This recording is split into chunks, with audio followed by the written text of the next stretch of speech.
Komiði sæl. Mennta- og menningarmálaráðherra, rannsakendur og aðrir gestir, velkomin til rannsóknarþings. Rannsóknarþing hefur verið haldið í samstarfi við Vísinda- og tækniráð frá stofnun ráðsins 2004. Rannsóknarþing eiga sér hins vegar lengri sögu en það og þið sjáið á baklið þeirra dagskrár sem liggur á borðinu fyrir framan ykkur að það sem listi yfir handhafa hvatningarverðlauna frá 1987 að þar þá listi yfir þá sem á þeim tíma voru taldir ungir og efnilegi vísindamenn og sköruðu fram úr með þeim hætti að þeir voru valdir til þess að hljóta þessa hvatningu. Þessi verðlaun hafa verið afhent 28 sinnum og handhafar eru 34, mjög fengulegu listi eins og þið sjáið. 6 sinnum hefur þó verið 2 handhafar viðurkenningarinnar á sama árinu. Ég held að við verðum og við segjum að við erum mjög stolt af þessu vísindafólki okkar. 35.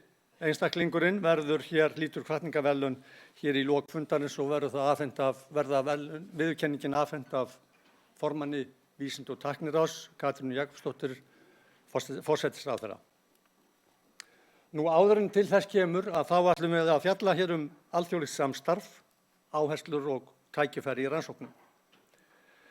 Við erum að leitast við að draga upp það sem framundan í alþjóðlegu samstarfi og menntamálum. Þar fyrirferðarmest rannsókna- og nýsköpunaráætlun Evrópusambandsins, Horizon Europe, sem stækkar verulega á næsta ári og svo aftur Erasmus-áætlunin sem tvöfaldist í rauninni að umfangi á næsta tímabili 2001 til 2007. Þannig að það eru spennandi tímar framundan og við ætlum að leitast við að draga upp svona myndina og þá tækifæri sem eru í þessu samhengi. En fundarstjóri í dag er Ragnhildur Helgadóttir og hún kemur hér á eftir en fyrst vil ég bjóða velkomna hér í pontu vísindaráðherra Lilju Alfreðsdóttur. Gjörðu svo vel.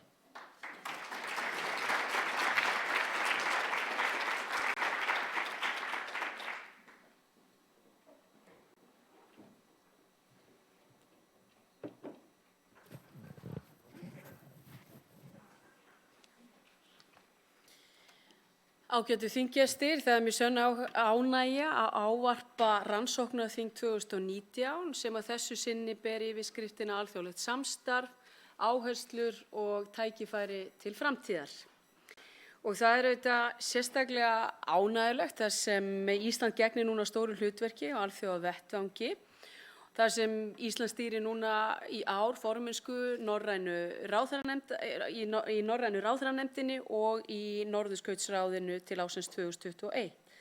Og á næsta ári mun Ísland vera í forsvari í Norðurlandaráði og þá er ráðuneytið mitt í samstarfi Japans stjórnvöld að undirbúa fund vísindamálaráðherra málefni Norðurskautsins sem verður haldinn í Tókíó í nóvember á næsta ári. Formennska Íslands í norrænu ráðherranefndinni nú á lokametrunum en þar hefur sjónunum meðal annars verið beint að ungu fólki, sjálfbærri ferðamennsku, málefnum hafsins með sérstakri áherslu á bláa lífhagkerfið. Í síðustu viku tók ég þátt í þingi Norðurlandaráðs og er óhætt að segja að margt áhugavert sé að gerast á norrænum vettvangi. Nordforsk stendur fyrir fjölmörgum samstarfsverkefnum á sviði vísindamála. Eitt þessara verkefna er Education for Tomorrow sem hefur það mikilvæga markmið að styrkja norrænar menntarannsóknir til að þær geti betur mætt þörfum samtímans og framtíðar áskorunum. Þá er Nordforsk að kanna áhuga Norðurlandana á að setja af stað verkefni ólíka stöðu og árangur kynjanna í skólastarfinu. Við vitum auðvitað að það eru líka mjög spennandi tímar á Evrópuvettvangnum. Nú er síðasta starfsár Horizon 2020 og Erasmus Plus er að hefjast. Ísland hefur náttúrulega eins og við þekkjum öll hér inni tekið virkan þátt og hefur árangur og sókn íslenskra aðila verið mjög góður. Þá hefur þáttaka Íslands skapað grunn að víðtæku samstarfi íslenskra stofnana og fyrirtækja við erlendra aðila. Eftirtektarvert hve hátt hlutfall íslenskra mennta- og vísindastofnana hefur tekið þátt og mér finnst það hreint í raun og veru ótrúlegt að 10. hver Íslendingur hafi tekið þátt. Ný kynslóð áætlana fyrir tímabilið 2021–2027 handan við hornið og undirbúningur áframhaldandi þátttöku Íslands í þeim þegar hafinn. Eins og þið þekkið ágætu þinggestir, þá EES-samningurinn, hann grundvallar þátttöku Íslands í samstarfsáætlun Evrópusambandsins og höfum við núna nýverið haldið upp á aldarfjórðungsafmæli samningsins. Mig langar aðeins að nefna að ég veit að hér inni sáu menn að varðandi innlenda samkeppnissjóði að þá fékk ég aðhaldskröfu. Það verður breyting á milli 1. og 2. umræðu hvað það varðar og vinni að útfærslu hvað það varðar. Sjálf var auðvitað vísindamálaráðherrann ekki sáttur við það nákvæmlega hvernig þessu hagað og ég vil segja það hér ágæt þinggestir að það alveg ljóst að grunnurinn, hann verður alltaf að vera styrkur.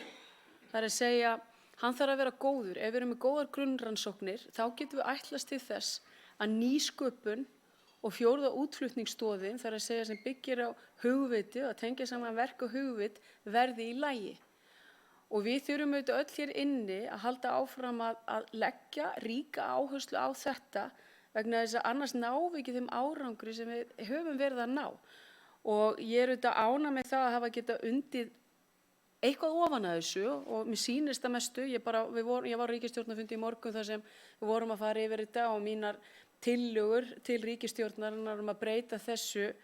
Mér sýnist að hafa verið samþykktar en ég svo varkár, ég ætla ekki að segja neitt fyrir en ég er komið nákvæma útfærslu á þessu.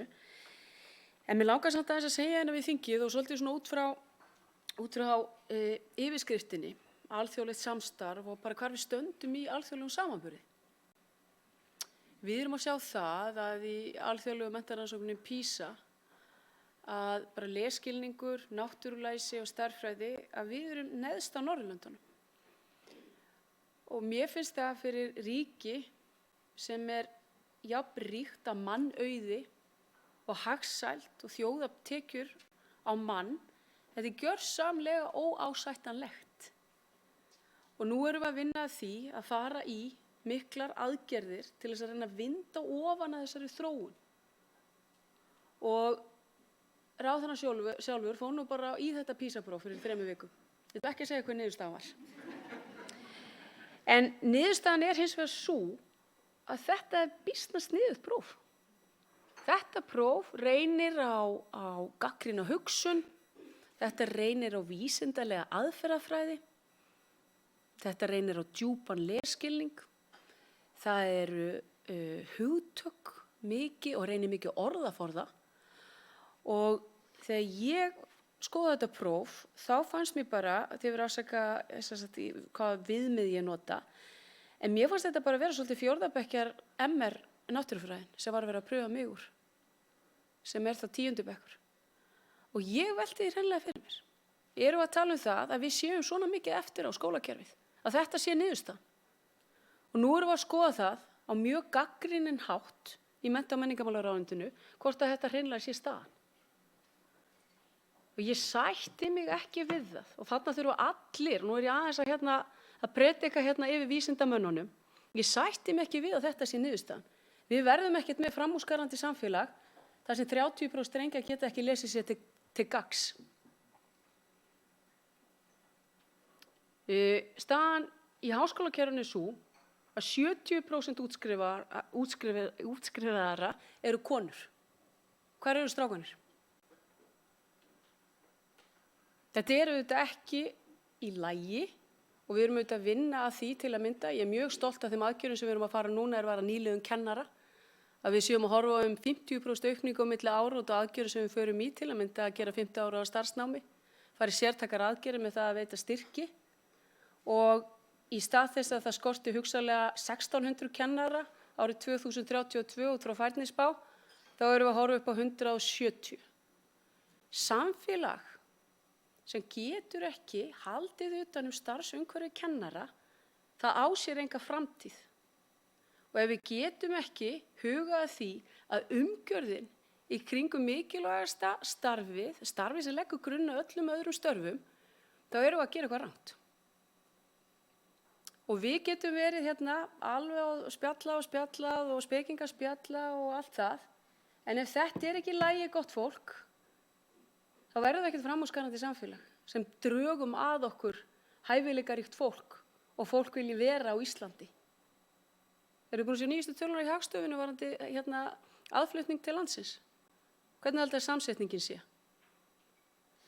Eina ástæðan fyrir því, hún sé svona, það er vegna þess að það er skortur á, þetta er menntamisræmi sem er að eiga sér stað. Við þurfum að flytja inn ákveðið sem er bara gott upp á sveigjanleika og annað slíkt.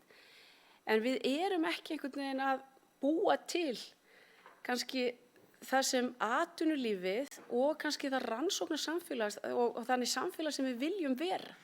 Ef við ætlum að vera með gríðarlega háar þjóðartekjur á mann, þá þurfum við að huga að þessu. Við munum ekki hafa sama aðgengi að framúrskarandi háskólum ef niðurstaðan í PISA er svona.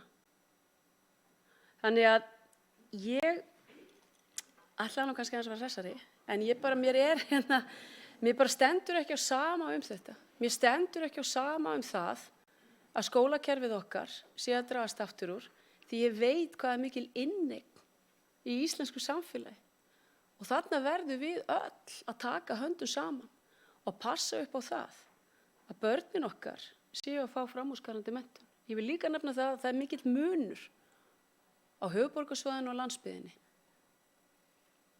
Það er mikill munur á börnum sem eru með íslensku á móðurmáli og börnum sem eru ekki með íslensku á móðurmáli.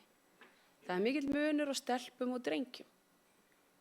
Þegar við erum farin að sjá svona mikið mun á milli þjóðfélagshópa, þá er ekki jafnrétti eða jafnræði til náms út frá stöðu.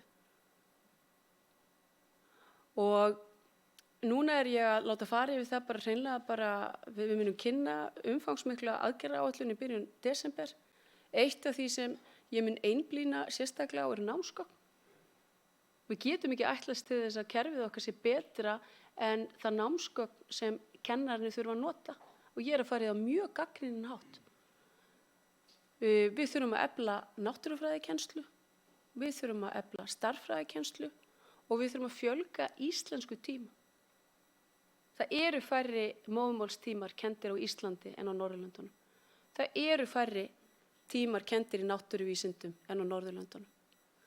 Og nú þurfum við bara í eitt skipti fyrir öll að líta í spegil og athuga hvort við séum sátt við það sem við erum að horfa á. Takk fyrir.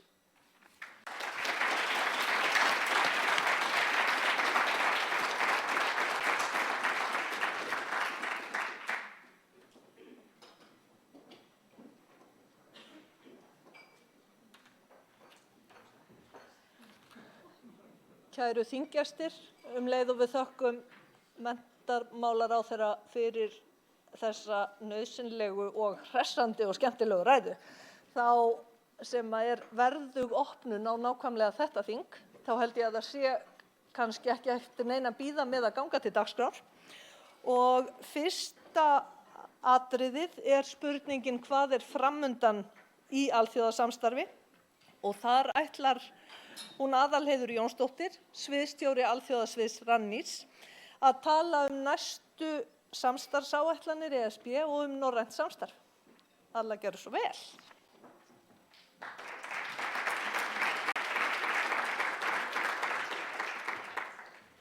Komið sæl. Nú eins og ráðherra kom inn á þá er bráðum að gangi í garð næsta kynslóð ESB áætlana og ég ætla að gera tvennt hér í dag. Ég ætla annars vegar að segja ykkur svona hvað er framundan, aðeins að tala Erasmus Plus og norrænt samstarf, en fókus er að síðan aðalega á Horizon Europe, næstu rannsókna- og nýsköpunaráætlun. En áður en ég geri það, þá langar mig aðeins að örstutt að taka stöðuna. Það er alltaf gott að þegar maður er að líta fram á við, að svona taka stöðuna og setja ykkur öll svona svolítið á sömu blaðsíðu hvar við erum. Eins og þið vitið þá er alþjóðastarf Rannís orðið mjög umfangsmikið og við notum stundum þetta heiti One Stop Shop. Það er svo skemmtilegt að eftir að umsýsla menntaáætlunar og menningaráætlunar flutti til Rannís og æskulýðshluta líka, að þá svona einhvern veginn hægt að sækja ansi mikinn stuðning til Rannís varðandi alþjóðasamstarf. Að við erum ekki eingöngu að tala rannsóknir hér, við erum að tala menntun og menningu, æskulýðsstarf og íþróttir. Þetta eru svona þessar helstu og síðan erum við líka með að hluta til á okkar málefnasviðum líka með uppbyggingarsjóð EES, eins og við þekkið. Þannig að það er svona aðeins að minna á svona okkur hjá Rannís og hvaða þjónustu við veitum. Ég ætla að bregða upp mynd sem við hjá Rannís köllum stundum stóru myndina. Þarna sýnum við, allt frá því við gengum í EES-samninginn 1993 hófst hann og síðan hófum við þátttöku í þessum áætlunum 95. Þá hét rannsóknaráætlunin 4. rammaáætlunin og þarna bregðum við upp, súlurnar þáttaka í áætlunum, það sem að rauða súlan rannsóknar og nýsköpun, bláa menntaáætlun og svo hérna menning og svo kolli þarna upp, æskulýðsstarf og annað. Og gula línan sýnir skuldbindingar eða hvað við borgum inn versus það sem við fáum tilbaka. Og það kannski áhugavert að líta á þessi 2 síðustu tímabil, það tímabil sem við erum á núna, 2014 til 19, það 1 ár eftir að vísu, en við tökum stöðuna og uppfærum hana árlega ástum oftar. Og hins vegar síðasta tímabil sem var 7. rammaáætlunin, 2007 til 13, þá voru skuldbindingar okkar 53,3 milljónir evra og styrkveitingar til Íslands voru 117,2 milljónir evra. Og þarna erum við sirka að fá svona rétt rúmar 2 krónur per krónu sem við greiðum inn. Er það ekki rétt hjá mér? Staðan núna, og þið sjáið þetta í svona kippum, þið sjáið að það náttúrulega tvöföldunar frá milli áætlana sko. Þannig að staðan núna, 2014 til 19, sú að við erum í sirka 1,9 krónum versus krónu sem við greiðum inn. Og þannig pínuminnkun og skuldbindingar okkar líka hækkað, en ég vil aðeins byrja á þessum tón, að ég ætla að segja síðan frá tækifærunum framundan, að áskorun ekki síst svo fyrir okkur, fyrir akademíuna og fyrir þetta vísindasamfélag okkar, sem sterkt en lítið, að halda sjó, þessi skuldbindingar vaxa og halda áfram að sækja. Það líka svolítið gaman okkur finnst gaman þessu Íslendingar að setja styrkir í evrum á hvern íbúa. Við tókum okkur til og gerðum þennan samanburð við norrænu þjóðirnar og tókum síðan svona lönd sem eru lítil eins og Malta, Luxemburg, setjum Írland þarna með og þannig það er svona svolítið gaman að bregða þessu upp. Okkur gengur vel þarna í þessum samanburði, bæði í Horizon 2020, Erasmus og Creative Europe. Njótum þannig smæðarinnar á ýmsan hátt. Og að því að mennta- og menningarmál reynda farin, en það má tala svolítið menninguna sem við stundum, Creative Europe heitir menningaráætlun okkar, og þar fáum við ansi mikið og stöndum okkur vel líka. Og það svona nýlegt dæmi sem við þekki kannski, að það íslenska kvikmyndin Undir trénu. Hún fékk ríflega 70 milljónir króna í styrk bara til að koma myndin í dreifingu í Evrópu. Þetta einn stærsti styrkur sem einstök kvikmynd hefur fengið til þessa. Snúum okkur að Horizon 2020 og stöðunni þar. Ég setti svona upp helstu trendin, hvað að gerast, hvað stöndum við. Ég opnaði tölfræðina í gær því ég var að setja saman kynninguna og þar staðan svo að til Íslands hefur komið 101,5 milljónir evra til 233 verkefna. Inn í því eru 294 þátttöku tilvik og árangurshlutfall okkar 20,11% nákvæmlega. Meðaltals árangurshlutfall yfir alla þátttakendur í áætluninni 12, sem svona svolítið eðlilegt árangurshlutfall. Þannig að við erum með þetta mjög hátt, sem gleðilegt en líka áskorun varðandi framtíðina aftur. Við tökum mestan þátt í svokölluðum samfélagslegum áskorunum þar sem grunnrannsóknir fara fram. Þar um 60% af styrkjunum okkar enn sem komið Og það sem kom okkur svolítið óvart að við hjá Rannís þegar þessi áætlun gekk í garð þá höfðum við áhyggjur af heilbrigðisvísindunum, höfðum áhyggjur af Marie Curie þar sem þeim staðið okkur vel. Þá kom bara orkugeirinn, öllum óvart og nú erum við að standa okkur rosalega vel í orkumálum, bæði í grunnrannsóknum og í nýsköpun. Og síðan stóraukin árangur í þátttöku fyrirtækja, stóraukin, og við stöndum okkur afskaplega vel þar í SMI, svokallari SMI áætlun eða Small and Medium Sized Enterprises. Og í samgöngu áætlunni sem við vorum varla að taka þátt í, þar allt í einu að koma einhver þáttaka sem gleðileg. En aftur á móti erum við heilbrigðisvísindin að hafa einhvern veginn svolítið aðeins dalað. Þar kannski útskýring og Decode flutti náttúrulega hluta af sinni starfsemi úr landi svolítið síðan. Og svo vil ég vekja athygli á þessum svokölluðum ERC-styrkjum eða fyrir framúrskarandi vísindamenn, Evrópska rannsóknaráðið. Þar hafa komið 3 styrkir til okkar á Horizon 2020 tímabilinu og 1 í 7. Og 1 svona styrkur, vitið þið, skiptir alveg ofboðslegu máli í stóru myndinni. Og þarna viljum við svolítið lýsa eftir samstarfi við háskólana í næstu kynslóð áætlana og reyna svolítið að athuga hvort við hölum ekki inn fleiri svona styrki. Og ef þið skoðið þessa 3 styrki þarna, Ingu Dóru, Unni Önnu og Sigurð Ingva, sem að fengu þessa styrki í Horizon 2020, þá þetta líka samfélagsleg verkefni, af því að þarna eru þáttaka borgarna, af því að fyrsta verkefnin Ingu Dóru, þetta forvarnarverkefni sem svo oft vísað til, varðandi ungt fólk. Nú Unnur Anna að skoða þarna var þáttaka borgarana í áfallasögu kvenna, sem að flestir hafa heyrt um. Og síðasta dæmið þjóðarátak gegn skimun fyrir mergæxlum. Þannig að þetta allt styrt af Horizon 2020. En aðeins að bregðu bara stutt skiptingu þáttakenda. Og þetta vekur athygli okkar hjá Rannís að þarna eru fyrirtækin að sækja mjög í sig veðrið. Þannig að brúnhlutur af kökunni sem sagt fyrirtæki og síðan gulhlutin skiptist, eða appelsíngulhlutin skiptist í 2. Menntastofnanir 23,5 og rannsóknarstofnanir 25,5. Þannig að annars vegar rannsóknir og hins vegar nýsköpun svona svolítið farið að vera bara jafnt hjá okkur. En ef við förum aðeins núna í menntunina áður en við tökum rannsóknir áfram, þá gaman að draga fram hversu margir það eru sem taka þátt í eins og Erasmus Plus og Nord Plus. Og það svo auðvelt að telja hversu margir eru þar á faraldsfæti, að taka þátt í svokölluðum mobility verkefnum. Á síðustu 6 árum hafa 12.500 manns farið utan í nám, þjálfun eða til styttri dvalar erlendis með styrk frá Erasmus Plus. En á sama tíma hafa komið hingað ríflega 22.000 manns. Þarna svolítið svona mikill vöxtur, hefur vaxið mikið. Þegar við vorum að byrja að taka þátt í þessum áætlunum, þá einhvern veginn sáum við alltaf fyrir okkur að það væri miklu fleiri Íslendingar sem færu út, enda hver vill koma hingað. Allt kennt á íslensku og svoleiðis líka. En þetta öllu skólastigum, en þarna háskólastigið langstærst. Og svo gaman að bregða upp þessari mynd hvert við förum. Þetta bara, gæðin svona, þetta svona skjáskot. En þarna bara ákveðin sérstæða sem gaman að benda á, að við sækjum svo mikið til Norðurlandana. Og þarna förum við, landið í efsta sæti Danmörk sem að Íslendingar sækja mest til. Svo Bretland, svo Þýskaland, svo Svíþjóð, svo Spánn, svo Holland, Noregur og Frakkland. Og þetta eru 3 Norðurlönd meðal efstu landa. En þetta ólíkt sem á hinn Norðurlöndum, af því þau eru ekkert sérstaklega frekar að sækja til Norðurlandana en annað. Þannig að við sækjum mikið til Norðurlandana. Og þetta náttúrulega ferðirna frá Íslandi 3038,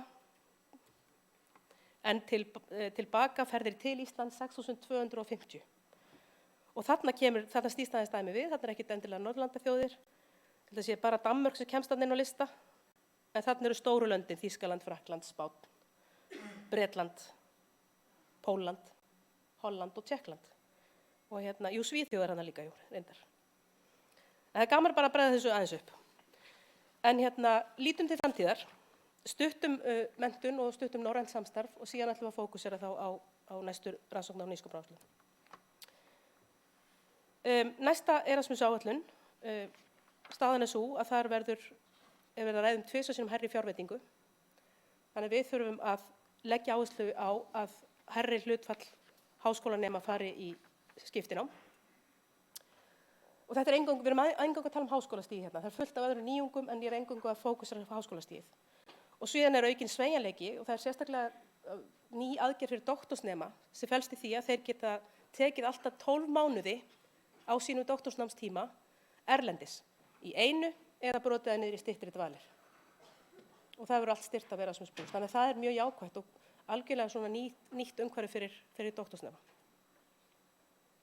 Og síðan þetta sem kallað European Universities Initiative, sem ætlað að styrkja samstarf háskóla, og þarna eru komin 17 svona pröfunet upp, og þetta mjög náið samstarf og alltaf því að vera með svona sveigjanlega námskrár, jafnvel samræmdar námskrár, og að þróa saman nám sem hægt að taka þá í mismunandi skólum. Og það verður mjög forvitnilegt að fylgjast með þessu. Svo eru kannski helstu tækifæri í norrænu samstarfi, og þarna bregði ég upp Nordforsk, Nordic Innovation og Nordic Energy Research, og eins og þið vitið þá veitir Rannís líka upplýsingar um þetta. Innan Nordforsk þá að ræða aukið samstarf innlendu sjóðana, þá er rannsóknarsjóður okkar, tækniþróunarsjóður, að fara í samstarf með sjóðum hinna rannsóknaráðanna eða það sem við kalla funding organization. Og þá eru viðfangsefni þróuð í samstarfi sjóðana og háskólana, og það eru dæmi þarna nokkur sem í gangi, og við tökum þátt í einhverju þeirra, allavega í Personalized Medicine og Societal Security og fleirum. Og síðan það Nordic Innovation sem snýr þá að nýsköpuninni.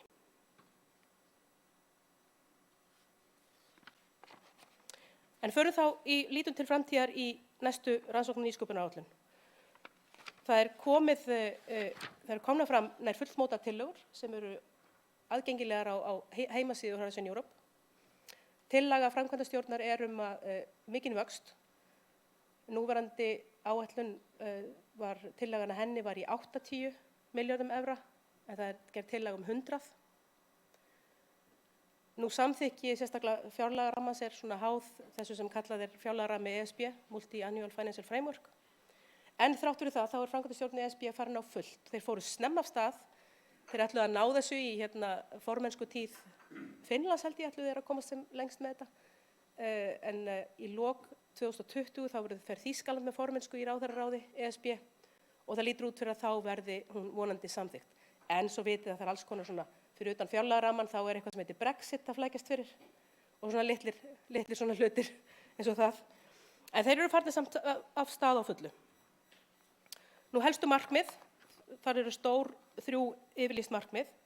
Fyrsta markmið snýr að sjálfsögðu að grunnrannsóknunum, þar sem að samfélagslegar áskoranir eru settar saman, og það sem stærsta breytingin sem í núverandi áætlun, í staðinn fyrir að það séu verið að styrkja fræðasvið, þá verið að styrkja svokallað klasa eða þverfaglegt samstarf í samfélagslegum áskorunum. Og svo að hvetja til nýsköpunar og bættar samkeppnishæfni, og það kannski ein stærsta breytingin. Og svo þriðji punkturinn, hann snýr að því að setja metnaðarfull svona yfirlýst markmið sem gengur undir heitinu missions, sem ég alltaf að auglýsa eftir góðu íslensku heiti fyrir það. Hvort að við leggjum að staði leiðangur eða hvort við köllum að markáætlun eða hvað við köllum að. En þarna verið að tala að svona leysa stóru vandamálin. Og ég kannski kem örlítið að þeim á eftir. Nú, hver var þróunin? Nú, lærdómur var dreginn af framvindumati Horizon 2020, og það var talið við vanta stuðningu í nýsköpun. Nú, þá var Evrópska nýsköpunarráðið stofnað. Nú, til að ná raunverulegum áhrifum við yfirlýstum markmiðum, þá voru missjónirnar settar upp, og svo koll af kolli. Þannig að þetta svona, það var talað að straumlínulega og einfalda styrkja umhverfið, og þar, þið hefur kannski talað svoköldu ERANET eða Joint Programming Initiatives, og ýmis svona samstarf sem stendur til hliðar við áætlunina sjálfa, og þar í gangi núna, ekki 100 og eitthvað, svona samfjármögnunarverkefni, 120 og eitthvað, en þá fækka þeim niður í 48. Þannig að þá vera svona ákveðin straumlínulögum, líka í stjórnarnefndum, og svona þannig á líka að reyna að einfalda. Þeir tala ofta einföldun, svo kannski gengur það ekki alveg eftir, þið vitið hvernig ESB Við töluðum missjónir, eða leiðangra. Langar aðeins að sýna ykkur bara svona hver þessar missjónir eru. Það lögð til 5 svokölluð mission areas, og það lítur út fyrir að það muni 2 eða 3 fara af stað við upphaf áætlunar, en þetta verði sveigjanlegt, þess að skilgreina svokölluðar missjónir að við ætlum að lækna krabbamein. Það enginn að fara að lækna krabbamein á 7 árum. Þannig að þá ætla að taka mission area skilgreint sem krabbameinsrannsóknir, og þá verður tekið ákveðin til þess brjóstakrabbamein, barnakrabbamein, lungnakrabbi eða eitthvað svona ákveðin efni. En svona lítur áætlun út, Og þarna er verið að byggja á 3 stoða skipulagi eins og í núverandi áætlun. Fyrsta stoðin þá grunnrannsóknir og framúrskarandi vísindi, þetta ekki Marie Curie og styrkir rannsóknaráðsins. Stoð 2, þarna eru samfélagslegar áskoranir og 3, nýsköpun. Þetta þá fyrsta stoðin og þeim alveg gagnrýna íslenskuna mína. Þau komið með betri hugmyndir. Þetta skiptist í 3 og þarna er ég búin að brjóta niður fjármagnið, hvað lagt til í tillögum framkvæmdastjórnar. Það sé styrkirnir, það Marie Curie, þetta heldur allt saman áfram. Þetta kannski minnsta breytingin og rannsóknar innviðirnir og ég held að í áætluninni sé þetta lang minnsta breytingin. Svo komum við að samfélagslegum áskorunum og samkeppnishæfur iðnaður eru sett saman og þarna er verið að tala núna klasa. Við ætlum að styðja við þverfaglegt samstarf.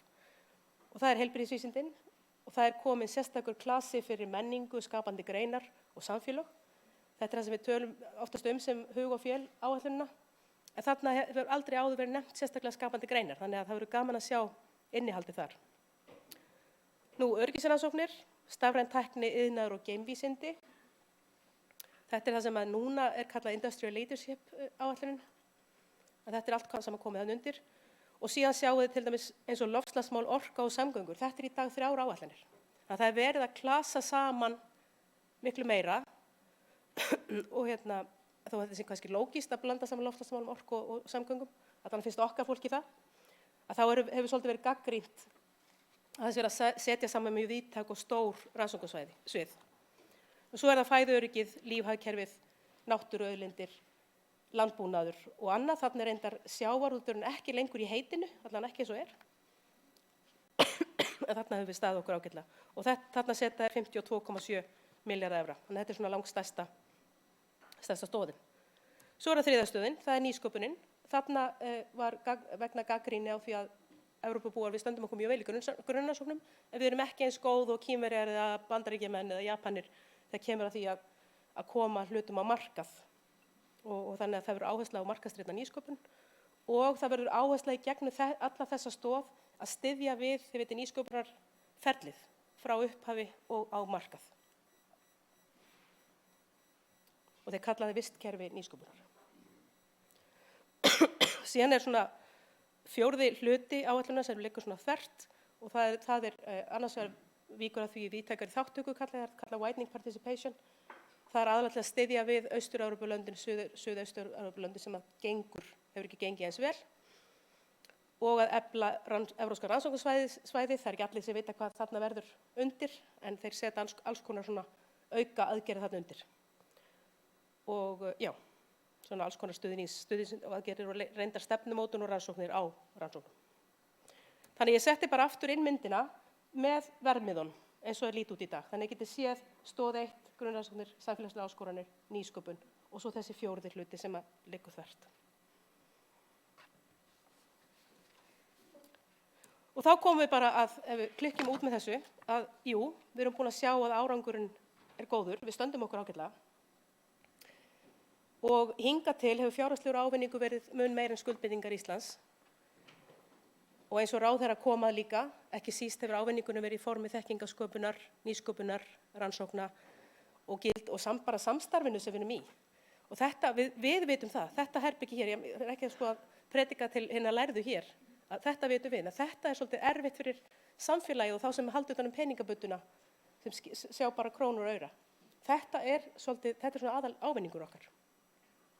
Og þá eru áskoranirnar, annars vegar að koma tækifærum á framfæri og tryggja nýliðun í Horizon Europe. Það sé svolítið sem að við í Rannís þurfum að leggjast á sveif með ykkur og bara köllum eftir samstarfi við ykkur. Og hins vegar þurfum við að auka eftirspurn í háskólanemum, starfsnemum og sjálfboðaliðum í Erasmus+ og nýta þessi auknu tækifæri og aukna fjármagn sem þar verður. Það aukin krafa samstarf, þið vitið, þvert á menntun, rannsóknir og nýsköpun og þar kannski, ég set að Íslands stuðningsumhverfi sé í góðum málum þar, hvers vegna þess að, sem ég sett á fyrst í upphafi kynningarinnar minnar, að þetta allt komið undir hatt Rannís og þá verðum við að nýta þann slagkraft og okkar samstarf. En betur má við duga skal, það lítur út fyrir að skuldbindingar okkar verði hærri í næstu kynslóð áætlana, 2021-27 og auðvitað eru aukin tækifæri til þátttöku og sóknar og núna er verið að byrja að skoða það í ríkisstjórn og hjá undirstofnunum varðandi þátttöku í næstu kynslóð. Þannig að það skiptir máli að highlighta, að vekja athygli á þessum árangri og bara vera full eldmóðs til að halda áfram. Bara tækifærin eru þar. Takk fyrir.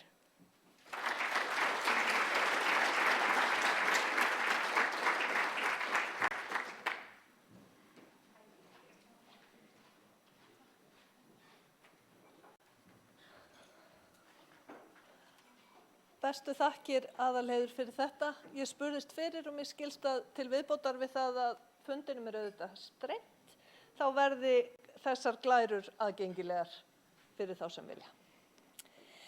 Þá er komið að því að ræða áherslur og tækifæri í rannsóknum og fyrst þar verða stutt erindi, 3.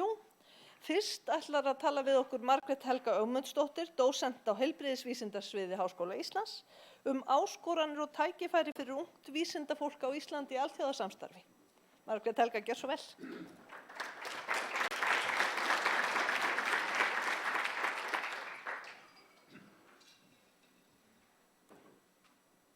Já, takk fyrir það. Það sem að mig langar einmitt að gera er að ræða þetta alþjóðasamstarf og Evrópusamstarf út frá sjónarhorni ungs vísindafólks. Og þetta samstarf hérna á Íslandi og hvernig við nýtum okkur það. Og það sem mig langar að gera er að segja aðeins frá samstarfi sem ég hef sjálf átt og hvernig það hefur nýst mér og síðan að ræða þetta í framhaldinu í breiðara samhengi. Og ég er sjálf lífefnafræðingur í grunninn og frumulíffræðingur og þegar ég kom heim úr námi 2011 að þá fékk ég Marie Curie styrk sem að þá nefndi startstyrkur og þetta var 3 ára styrkur og var fyrir launum og einhverjum rannsóknarkostnaði og ofsalega mikilvægur á þessum tíma.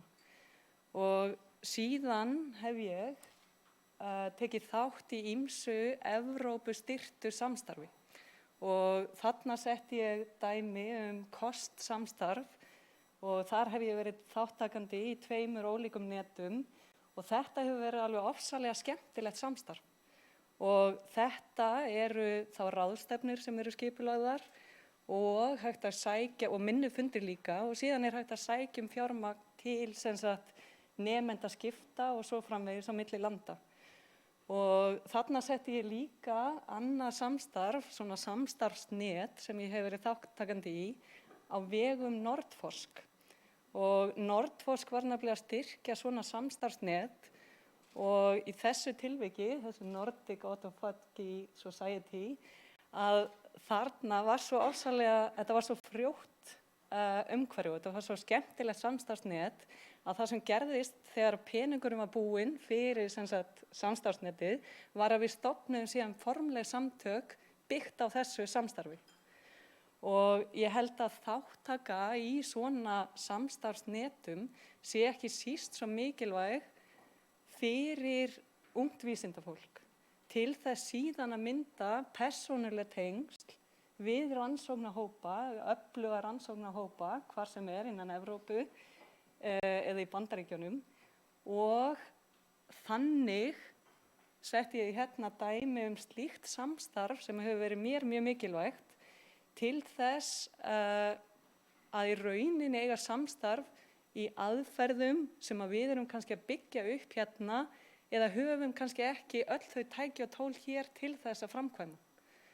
Þannig og þetta held ég að sé mjög algengt dæmi á meðal okkar allra að öll eigum við þetta erlenda samstarf sem er algjört lykilatriði fyrir rannsóknirnar okkar hérna heima. Og þess vegna er svo skemmtilegt að heyra þetta, hvernig Evrópuáætlunin, hvernig núna á virkilega að gefa í og auka fjármögnun þarna og það er verið að hugsa þetta framsækið og líka á vegum norrænu þjóðanna og til þess að við getum raunverulega sótt fram að þá held ég að sé lykilatriði að við hugsum inn á við. Og þess vegna fannst mér ofsalega skemmtilegt að heyra menntamálaráðherra segja þetta sama áðan, að það er að við eflum rannsóknarumhverfið okkar hérna heima til þess síðan að geta sótt í þessa erlendu styrki. Og þá kemur til fjármögnun og síðan kemur til hvernig nýtum við fjármögnuna sem best. Og þegar ég kom hérna til landsins eftir nám, að þá var ég svo ofsalega heppin að koma inn í ofsalega frjóan jarðveg og frjótt umhverfi og frumkvöðla starf raunverulega sem hafði átt sér stað mörg ár þar áður, og þá var verið að móta þetta lífvísindasetur Háskóla Íslands með þá megin hugsun að brjóta veggi en mynda brýr. Þannig að efla samstarf á milli deilda og sviða háskólans og síðan að efla samstarf líka á milli stofnana. Þannig að það sé rannsóknarspurningin og tækin og tæknin og svo framvegis sem að sameinar okkur og það sé engir veggir þar sem að tefja. Þannig að þá komumst við lengra áfram og þá mér skemmtilegt þegar þú ferð í gegnum þessar nýju áherslur í Evrópu umgjörðinni líka, að þá endurspeglast þessi hugsun finnst mér þar líka. Og núna eru yfir 60 hópstjórar og yfir 200 nemendur og nýdoktorar sem að starfa undir þessari regnhlíf lífvísindaseturs. Og ég ekki í vafa að þannig gerum við okkur hæfari til þess að taka á móti ungu vísindafólki og mynda jarðveg þannig að það geti blómstrað, þannig að við getum sótt í þessa erlendu styrki. Og síðan einmitt fjármögnunin, og ekki síst þegar við hugsum ungt vísindafólk, að þá það rannsóknarsjóður, samkeppnissjóður, sem einmitt þessi grunnstoð. Og þá finnst mér mikilvægt að hugsa til þess að sama hvaða styrktegund við erum að horfa á innan rannsóknarsjóðs, mestur hluti rannsóknarsjóðs fer í launakostnað. Þannig að þarna erum við að greiða launakostnað doktorsnema og nýdoktora að langmestu leyti.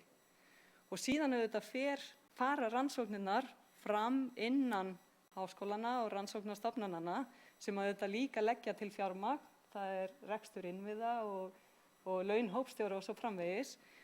Og síðan innviðasjóður, aftur samkeppnissjóður sem fer í að efla þetta umhverfi. Þannig að ég held að það sé lykilatriði þegar við hugsum núna þessa eflingu innan Evrópu að við einmitt hugsum þetta samhengi hérna heima og hvernig við getum ræktað og útbúið umhverfið okkar þannig að við gefum í ungu vísindafólki tækifæri til þess að sækja fram og til þess að ná í styrkina og ná í samstarfið og svo framvegis, af því að við verðum að hafa eitthvað fram að færa. Og ég ekki í vafa það að fjárfestingin okkar hérna heima mun þannig skila sér margfalt tilbaka. Og þess vegna fannst mér ofsalega gaman að heyra menntamálaráðherra taka þennan sama streng og þetta eitthvað sem ég held að við verðum líka að halda ofsalega öfluga lofti í allri almennri umræðu. Þannig að ég bara bjartsýn. Takk fyrir.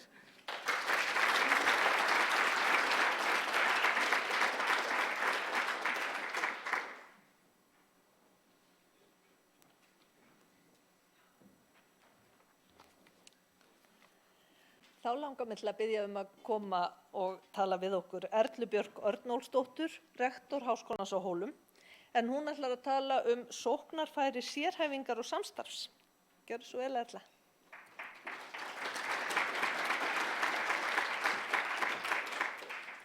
Komið sæl, kæru þinggestir.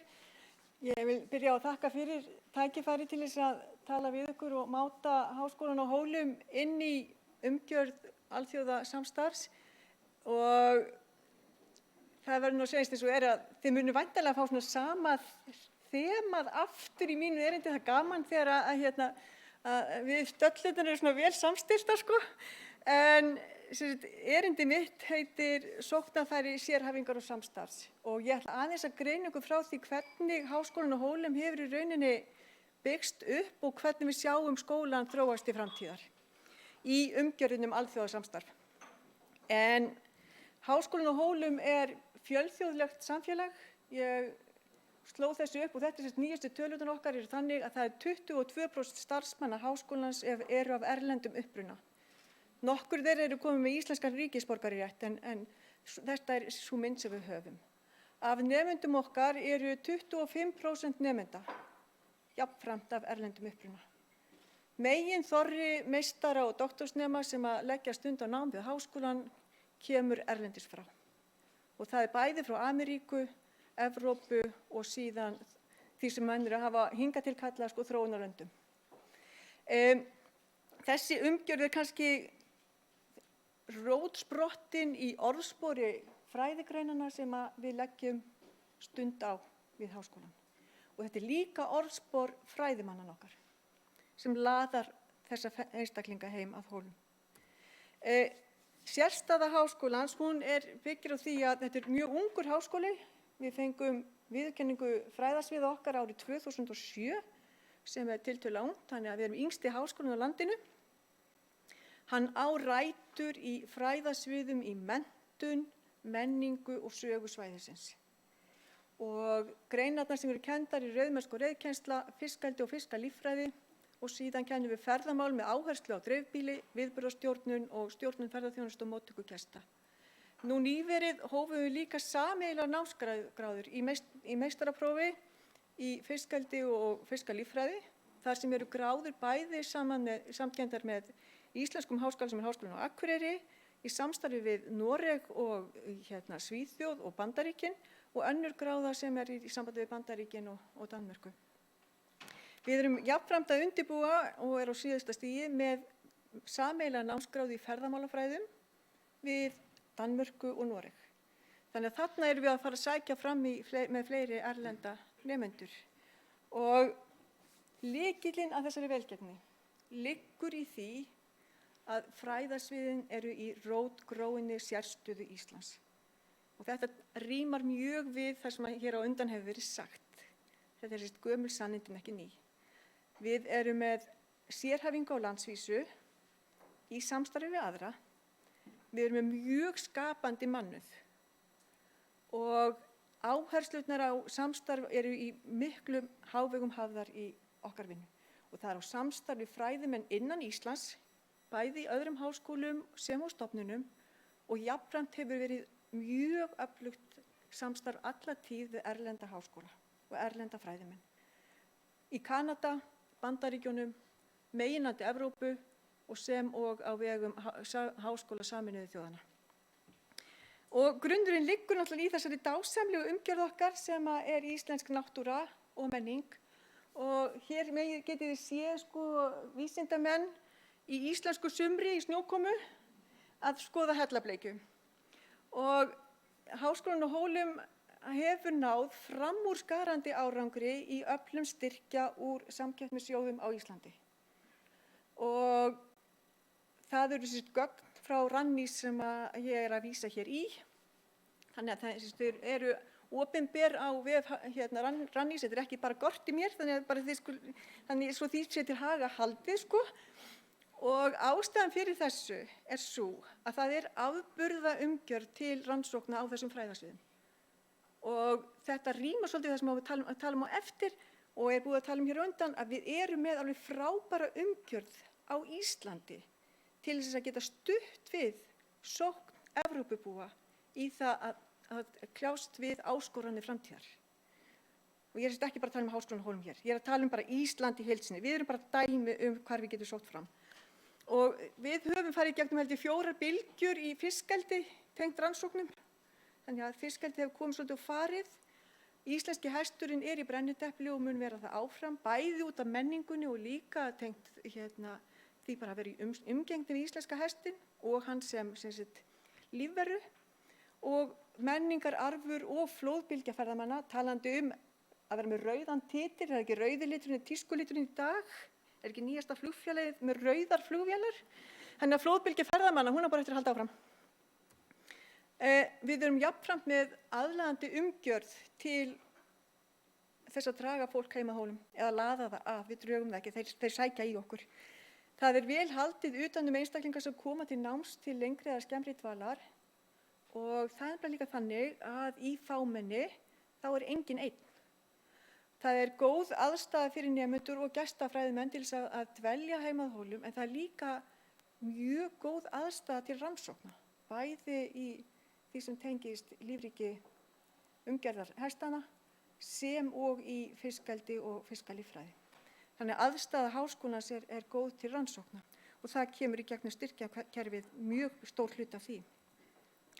En tækifærin þau eru í fjölþjóðlegu samstarfi og tækifærin byggja á því að við erum í íslenskri náttúru og það eru ákveðin forréttindi sem eru fólgin í því að vakna inn í þessa umgjörð hverjum einasta degi.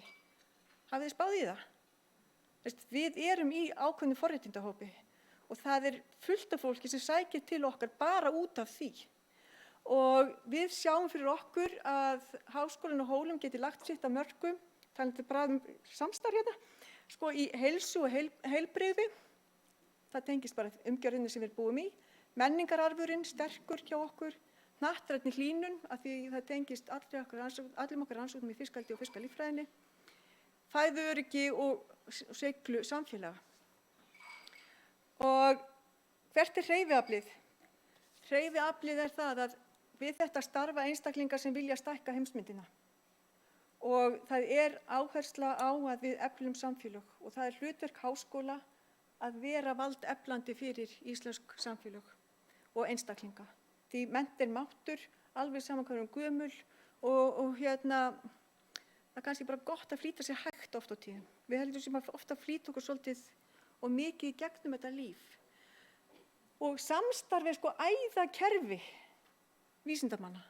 Það er það sem heldur okkur gangandi og drífur okkur áfram og við, eins og að rætt hér áðan í fyrra erindi, þegar við leggjum saman þá erum við miklu meira heldur en samanlagður fjöldi okkar staka. Það verður eitthvað, það verður einhver galdur við fjölþjóðlegt samstarf.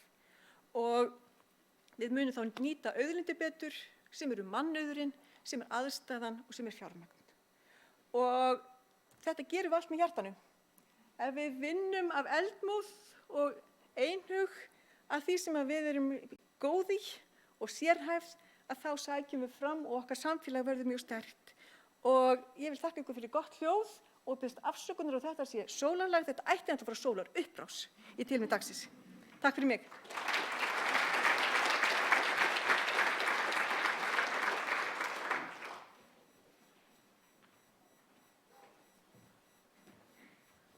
Þriðja og síðasta erindið undir liðnum áherslur og tækifæri í rannsóknum er árangur og tækifæri í orkurannsóknum og það er Sigurður Markússon, verkefnastjóri hjá Landsvirkjun. Gjörðu svo vel.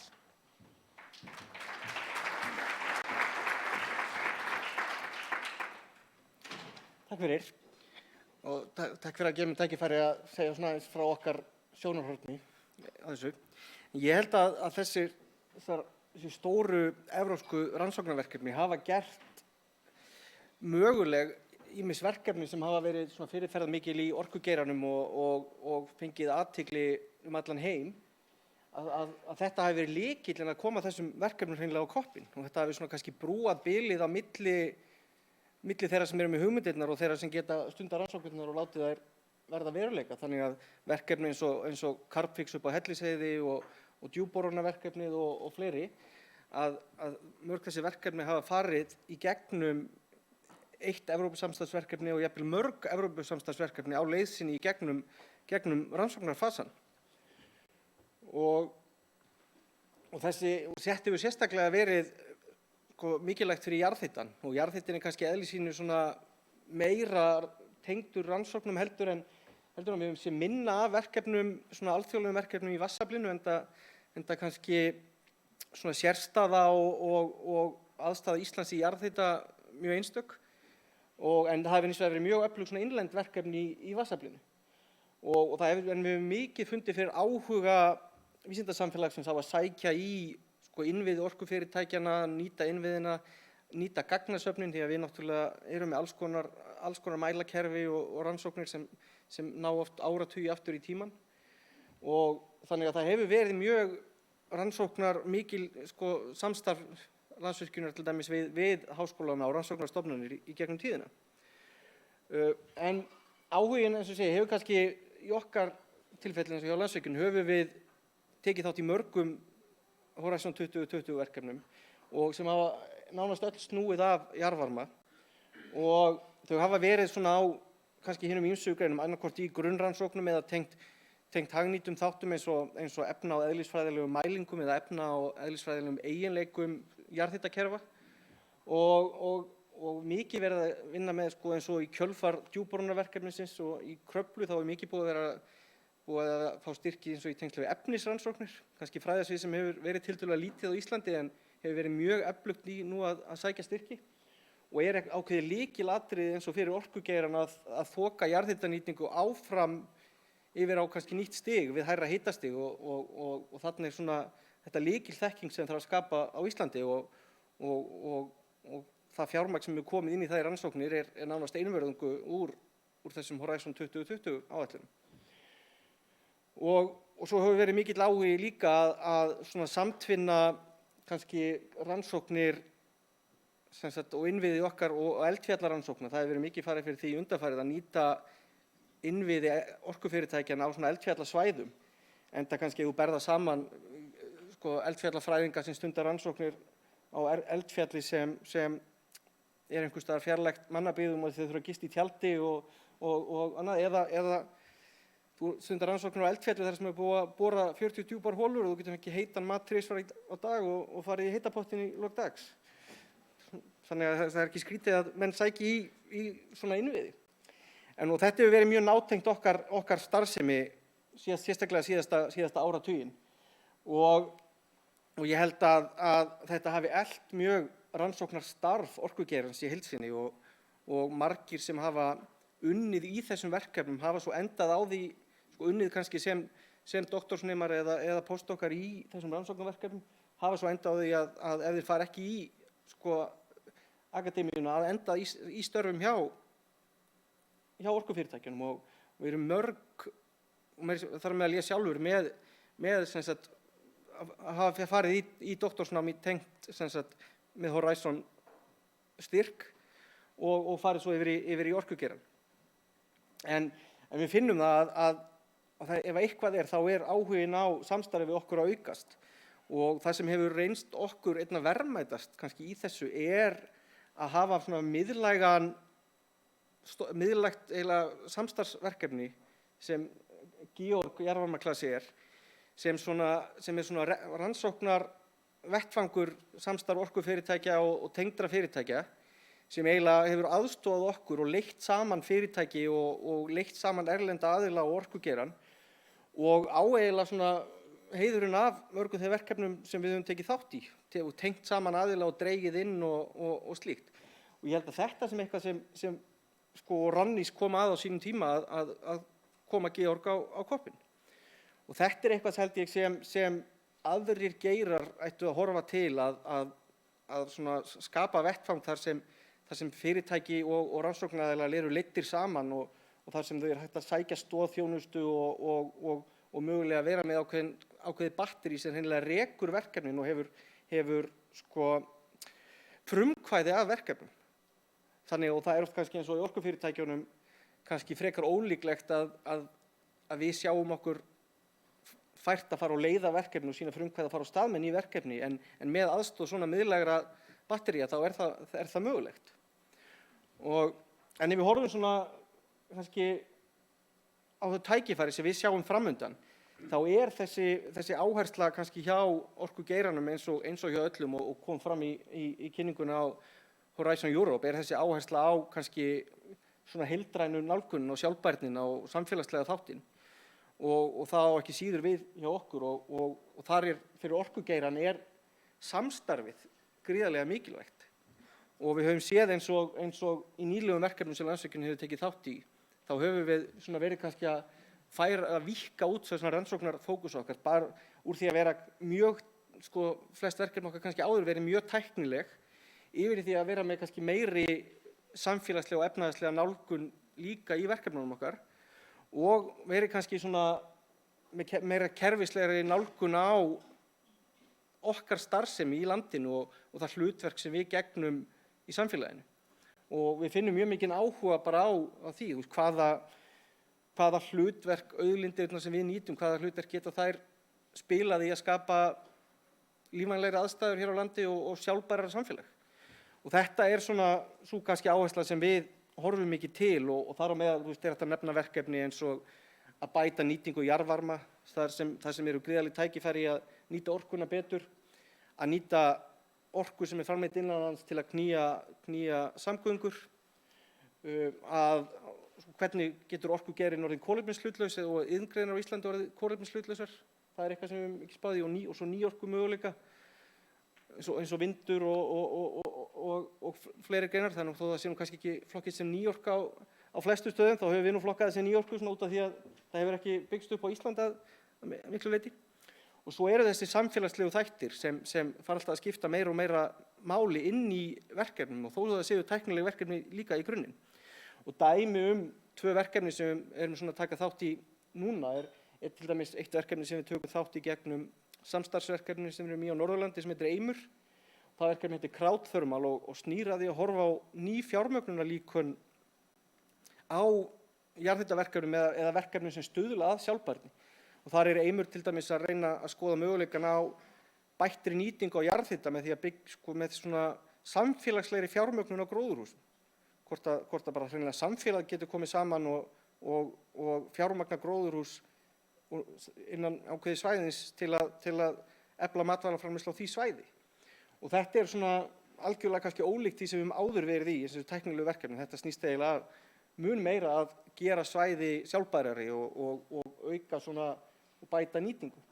Og svo er annað verkefni sem Rannís hefur líka komið að með okkur er verkefni sem kallast Krafla Magma Testbed sem er verkefni sem við erum að undirbúa undanfarin ár svona í samvinnu við eiginlega eldfjallavísinda samfélagið nánast.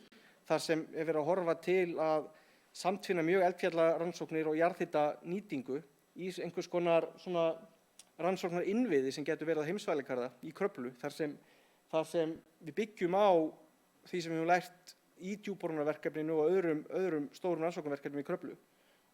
Og er mjög spennandi verkefni svona upp á framtíðar orkunýtingu og líka eldfjallavísindi.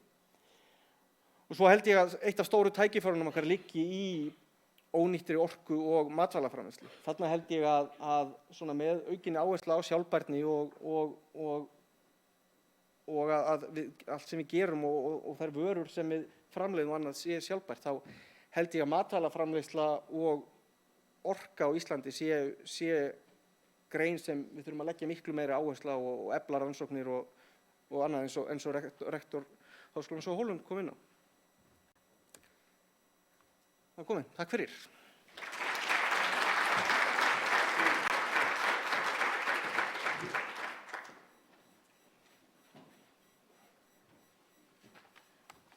Eftir þessi 3 erindi sem við þökkum fyrir er komið að ákveðnum kaflaskiptum í dagskránni því að nú tekur við pallborð áherslur í alþjóðaáætlunum. Hallgrímur Jónasson ætlar að stjórna pallborðinu. Hallgrímur, má ég ekki bara fela þér fundarstjórn og kalla Bryndísi, Eirík og Hannes upp líka?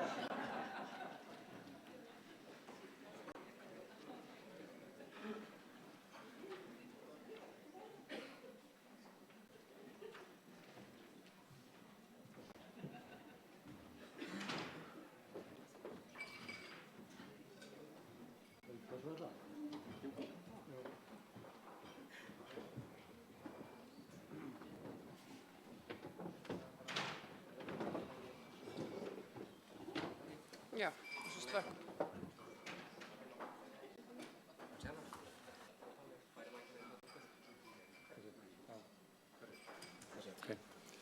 Já, komið sér aftur. Þá er að ræða þetta svolítið, þessar áskoranir og tækifæri sem við höfum í alþjóðasamstarfinu og heyra hér viðhorf þeirra sem hér sitja, Sveggja Eiríka og Bryndísar og svo aftur Högni. Mér langar til að biðja ykkur að kynna ykkur örstutt fyrst og segja frá og svona í framhaldinu að nefna hvað lærum við af þessum erindum sem við vorum að hlusta á, svona í stuttu máli. Svo að komum við dýpra í þetta á eftir. Er ekki best að ganga á röðuna í þessu tilfelli? Ég heiti Eiríkur Steingrímsson og er prófessor í sameindærðafræði við Læknadeild Háskólans og líka reyndar stofnandi nýsköpunarfyrirtækisins Acthelia og hef verið að vinna rannsóknum á Íslandi í 20 ár og nýsköpunarmálum líka. Þannig ég held að þá sé kynningin búin. Það sem ég sló mig við þessa kynningu Elísabetar er tvennt, Áslaugar. Aðalheiðar fyrirgefið. Eiríkur, Bryndís. Það var tvennt sem sagt, annars vegar það að heilbrigðisvísindin eru einhvern veginn að detta út úr þáttöku í áætlununum sem ég hef miklar áhyggjur af og þar við þurfum einhvern veginn að skoða hvað er í gangi þar. Og hitt sem sló mig er það að við erum að fara í aukningu í Horizon Europe og við þurfum einhvern veginn að geta elt þá aukningu með aukinni þáttöku en það þýðir bara eitt, það þýðir stóraukið fjármögn í samkeppnissjóðunum á Íslandi. Það er ekkert hægt að taka þátt í þessu öðruvísi heldur en að vera með góðan grunn heima og þá verður að stórauka þann grunn. Þá er ég búinn. Takk. Já, takk fyrir. Ég heiti Eiríkur líka, Smári Sigurðarson og er rannsóknarstjóri hugvísindasviðs Háskóla Íslands og hef nú komið að svona alþjóðamálum í ýmsu formi fyrr í fyrri störfum, bæði í ráðuneyti og hjá Rannís, áður en ég fór upp í Háskóla Íslands. Það sem slemmir bara taka undir það sem að nafni minn sagði hérna að það er áhugavert og mikilvægt þetta samkomulag sem virðist koma hér fram í erindum bæði hjá ráðherra og hjá öðrum mikilvægi þess að halda utan okkar svona grunnfjárfestingar í rannsóknum hér heima. Það er einhvern veginn til lengdar er það leiðin til þess að tryggja áhrif okkar alþjóðlega og þáttöku okkar alþjóðlega. Við getum ekki stólað á alþjóðlega fjármagn til þess að vera góð alþjóðlega. Við þurfum að vera stóla á okkar eigin uppbyggingu hér heima og hlúa að grunninum. Og svona kommenta frá hugvísindum, það finnst mér líka mjög áhugavert að heyra frá ýmsum sem hafa komið hér fram þessa áherslu eða sýn á mikilvægi samfélagsins fyrir hvaða rannsóknir sem er. Við getum komið með alls kyns lausnir, fundið upp á alls kyns hlutum, en ef það á að virka einhvern veginn til þess að gera líf okkar betra þá þarf samfélagið að vera með og það kallar oft á kannski aðeins aðra nálgun eða aðra hugsun en maður getur séð allavega í einhverju svona skrípamyndar rannsóknum eins og maður finnur stundum. Ég heiti Bryndís Snæbjörnsdóttir og ég er prófessori í samtíma myndlist við Listaháskólann.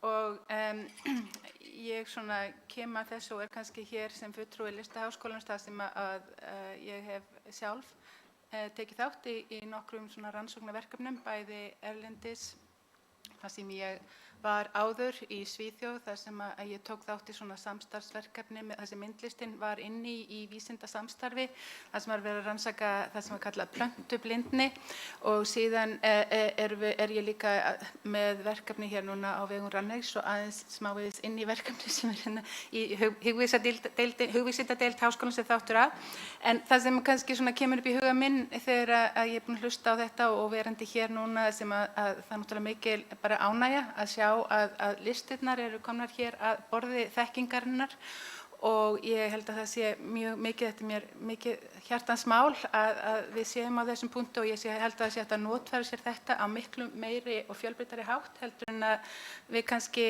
oft hugsum þegar við hugsum listirnar.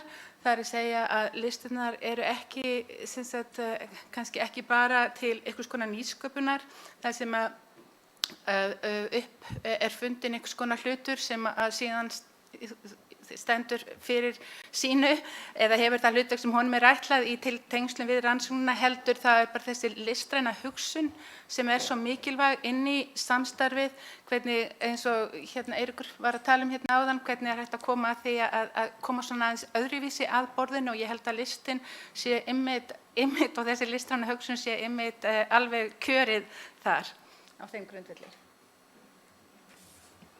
Já, komið sæl. Ég heiti Bryndís Björk Ásgeirsdóttir og ég er deildarforseti sálfræðideildar Háskólans í Reykjavík og hef starfað við ungmennarannsóknir og í bakrannsóknarhóp með Ingu Dóru í Life Course verkefninu sem fikk ERC styrk fyrir nokkrum árum síðan. Svona til að bæta við, en ekki vera endurtaka þá góða punktar sem hafa komið hérna fram, að það myndi nú kannski nefna sko þverfagleikann og mér finnst mjög áhugavert í nýju áætluninni hvernig í raun áherslan á fagsviðin eru ekki lengur svona skýr, heldur að þverfagleikinn í raun orðið sammerkt með verkefnunum og þessar hnattrænu áskoranir sem við sannkalllega stöndum fram fyrir öll og krefjast mjög þverfaglegra aðkomu og lausna. Þetta tækifæri og mjög spennandi eins og fyrir sálfræðina vegna þess að við vitum það með tækninýjungar, breytingar á orku og tækninýjungum að þá þurfum við að vita hvernig þessi hlutir fúnkera í mannlegu samhengi, samfélagi og hvernig tæknin nýtt og hvort hún sé nýtt rétt til að ná þeim árangri sem hún á að ná, að það grundvallarspurning til þess að bæta samfélagið okkar. En svo þetta mjög líklega líka ákveðin áskorun vegna þess að kerfin okkar gera ekki ráð fyrir svona ríku þverfaglegu samstarfi, bæði innan háskólana og í því hvernig í raun faggreinarnar eru sundurgreindar. Þannig að við munum þurfa virkilega ekki bara sko brjóta niður veggi ef þeir eru til staðar, heldur að byggja upp hvata til samstarfs. Já, komið sæl, Hannes Högni heiti ég og dósent í tölvunarfræði við Háskólann í Reykjavík og rannsakandi við Gervigreindarsetur HR. Ég hef jafnframt verið formaður rannsóknarráðs í nokkur ár, reyndar ég ekki lengur formaður rannsóknarráðs en ég var það í nokkur ár og eitt af því sem ég gerðum var að rannsaka svolítið og skoða umhverfi rannsakanda við stofnunina á því tímabili. Ég hef einnig komið að nýsköpun og stofnað fyrirtæki kringum hugmyndir sem hafa fæðst innan háskólakerfisins. Ég vil bara taka undir auðvitað allt sem hefur komið hérna fram og ég vildi líka taka fram, mér fannst mjög gaman að sjá hérna í kynningunum hérna áðan, það var minnst að aðeins hvað hefði hver var lærdómurinn af Horizon 2020 og hvað þá verið að bæta í þessari nýja áætlun og ég tók sérstaklega eftir því að talaði að straumlínulaga ferlið, umsóknarferlið, að einfalda ferlið og ég var rosalega ánægður að sjá þetta og ég held að við þurfum aðeins að staldra við það kannski aðeins og eftir líka. Já, takk fyrir það. Mér langar til þess að ræða aðeins skipulagsmálin og ég held að það hafi nú komið fram að einhverju leyti hér í inngangserindunum, til dæmis í jarðhitanum, að þar var byggt á verkefni sem heitir Georg, sem tengir saman hinna ólíku þætti sem skipulagslegu þáttur. Nú Erla kom inn á þetta og svo ekki síst Margrét Helga. Styrkja og auki samstarf og ég held að það sé ákvörðunin í þessu. Ég ætla aðeins að hafa inngang að þessu frekari. Okkur gekk vel á sínum tíma í 7. og 7. áætluninni í jarðtækni. Mjög vel. Og það bara ein skýring svona í meginatriðum á því. Okkur gekk vel líka í fæðu, matvælum, og hefur gengið og gengur áfram þokkalega þar líka, en ein af hverjum 3 evrum sem við erum að fá núna eru tengd jarðhita, orkumálum. Ein af hverjum 3. Af þessum 100 þá er ein af hverjum 3 milljónum evra sem koma þar, sem að ég til að tengja þessum skipulagsmálum og samstarfi og þverfagleika. Treystu ykkur að leggja út af þessu eitthvað frekar? Eiríkur, Smári, til dæmis. Jú, takk. Auðvitað skiptir það talsvert miklu máli skipulagsmálin og það er ýmislegt sem maður hægt að skoða í því og laga og breyta. Og við sjáum það líka bara alveg í hugvísindum og bara frá mínum vinnustaf sem er hugvísindasvið Háskóla Íslands að þar eru við með svona skipulagseiningar, meðal annars eina sem var til á sama tíma á Georg sem er Edda Öndveisetur jafnréttismál og sem er svona þverfagleg stofnun sem hefur byggir á grunni frá mörgum fræðasviðum og það verður eitthvað til í svona samhengi sem að laðar að sér, sem kallar á athygli og sem að laðar að sér fólk sem eru áhuga á samstarfi og við sjáum bara að þau eru til dæmis eftirsótt í alþjóðlegu samstarfi. Fólk leitar til þeirra til þess að vera með í umsóknum og við höfum fengið stóra norræna styrki og aðra styrki gegnum þau og það er að hluta til byggt á þessu. En svo held ég svona almennt að mér auðvitað skipta skipulagið máli en það er ekki einhvern veginn upp á vendir alls. Ef það er ekki of miklar hindranir þá hefur nú fólk tilhneigingu til þess að finna út úr því hvernig á að leysa það að vinna saman. Ef það er ekki eitthvað sko algjörlega óyfirstíganlegt, þá má almennt leysa það. Þannig að ef það er eitthvað áhugavert sem að gera í sameiningu og ef það er eitthvað sem að fólk hefur áhuga á að starfa saman þá er yfirleitt að finna einhverja leið. Þannig að auðvitað þurfum við huga vel að skipulagsmálunum en þau eru ekki svona, þau eru ekki upp á vendir alls. Bryndís Björk, þú kveiktir þessa spurningu Björk fyrst svona með þversfæðleikann sko. Hvernig vilt þú leggja frekar út af þessu? Með skipulagsstig og þetta fyrirkomulag sko? Já, ég held að fólk sé mjög áhugasamt og vilji gjarnan vinna þverfaglega og við erum að ná ákveðnum árangri í því held ég. En það krefst meiri orku, það krefst meiri vinnu af einstaklingunum oft og tíðum. Þannig að já, ég held að skipti mjög miklu máli að við sköpum umhverfi þar sem það er auðveldað og eins og ég segi, ég held að þurfi ákveðin hvata í kerfin til þess að auka líkur á að slíkt samstarf eigi sér stað. Og þannig erum við náttúrulega bæði að tala innan skólana. HR, við erum náttúrulega heppin, við erum undir einu þaki og erum saman og oft í hádegismat og þar sem oft hugmyndirnar bara verða til í daglegu samtali. Og það er eitthvað sem skiptir máli. En svo er þetta náttúrulega líka bara spurning milli háskóla þegar við vorum að tala samstarfið áðan. Þetta auka samstarfið mitt milli háskólana og milli ólíkra fræðasviða. Og þegar kemur að kannski alþjóðlegum samstarfsverkefnum þar sem við erum að horfa til samstarfs mjög ólíkra faggreina, svona traditionalt séð, eins og bara tækni bransans og sálfræðinar, að þá er líka ákveðin áskorun í því að tengjast framúrskarandi vísindamönnum sem eru á allt öðru sviði en þú sjálfur. Þannig að þetta eru ákveðin áskorun held ég yfirstíganlegar, en þetta er eitthvað sem við þurfum að hugsa hvernig þetta gera sem allra best. Og þetta styrkja fyrirkomulag er ákveðin hvati með áherslu á þennan þverfagleika, en mögulega þurfum við samt ríkari hvata bara innan stofnanna. Eiríkur? Já, þetta er alveg gríðarlega mikilvægt skipulagsmál. Sko, við í lífvísindunum, Margrét Helga útskýrði lífvísindasetur áðan og í lífvísindunum eru svo ofboðslega hraðar breytingar í gangi í dag, tækniframfarir, möguleikarnir alveg óendanlegir. Fyrir 20 árum síðan þá var fyrsta erfðamengi mannsins raðgreind. Nú erum við að raðgreina stakar frumur. Við erum að raðgreina stakar frumur í vef, jafnvel. Þetta er svo crazy tækni og það sem er hægt með þessu, það er náttúrulega óbúslega mikið af gögnum og úrvinnsla og annað. Það er tækin sem gera þetta, aðstæðan sem gerir þetta er dýr. Það gerir þetta engin lítill labbi upp á Íslandi, þannig að við verðum að vera í samstarfi. Svona imaging tækni til þess að horfa inn í frumur, til þess að horfa og skoða frumur, hún er alveg á fleygiferð. Smásjártækni í dag er alveg ótrúlega advanserð.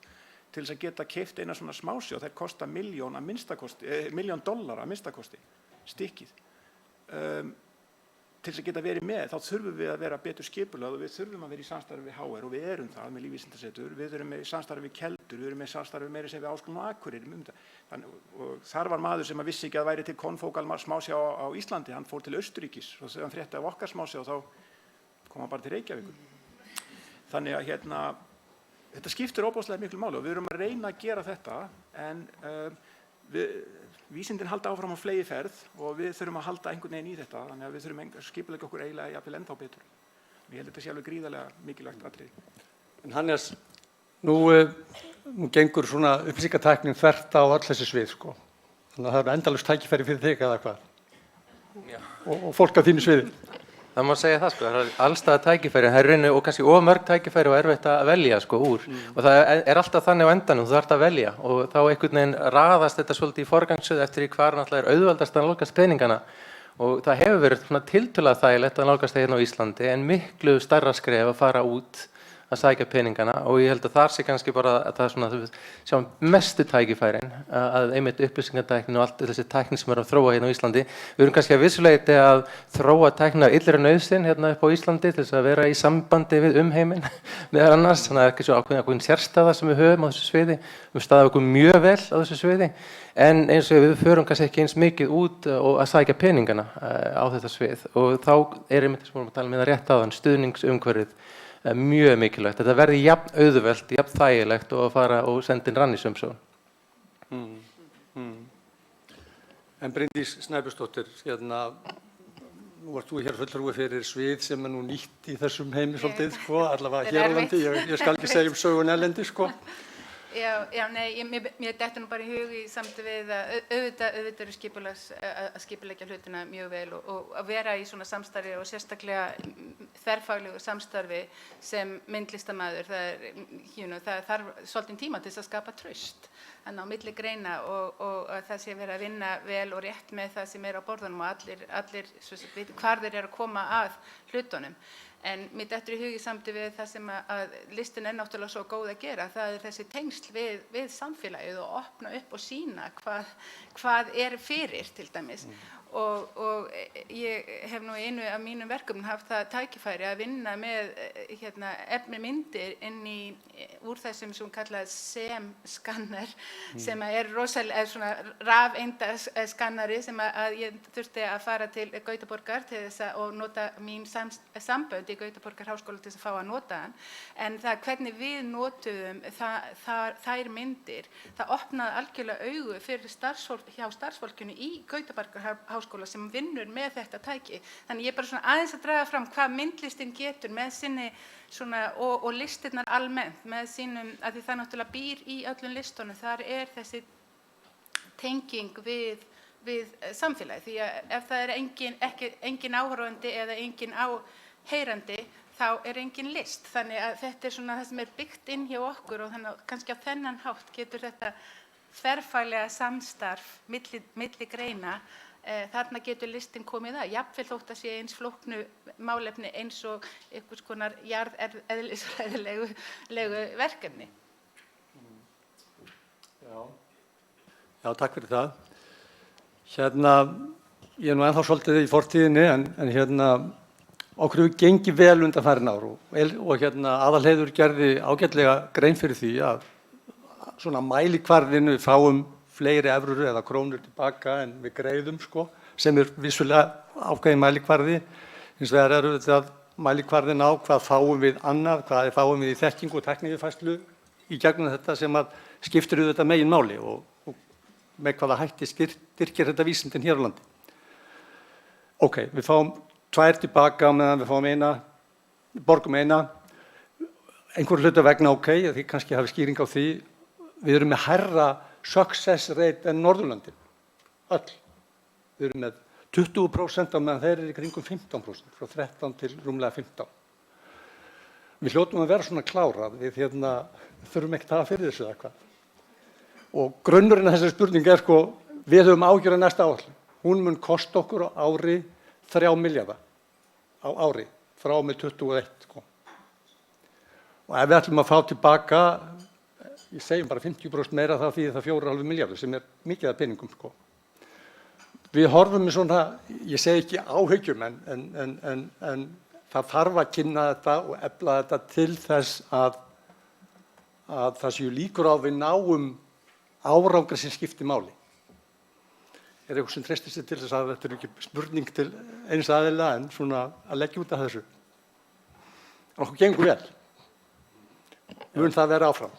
En kannski eina athugasemd kannski með þetta með success rate, er þetta ekki líka spurning það hverjir eru fara út í að sækja Við vitum náttúrulega að það er stór iðnaður nánast þarna erlendis í að sækja og það er bara hreinlega bara færiband af umsóknum sem er að fara inn í þessi kerfi og þar með einhvern veginn þá hliðrast þessi svona success rate svolítið til. Það er ekki víst að þau gerir ráð fyrir því að þau fái allan þennan pening.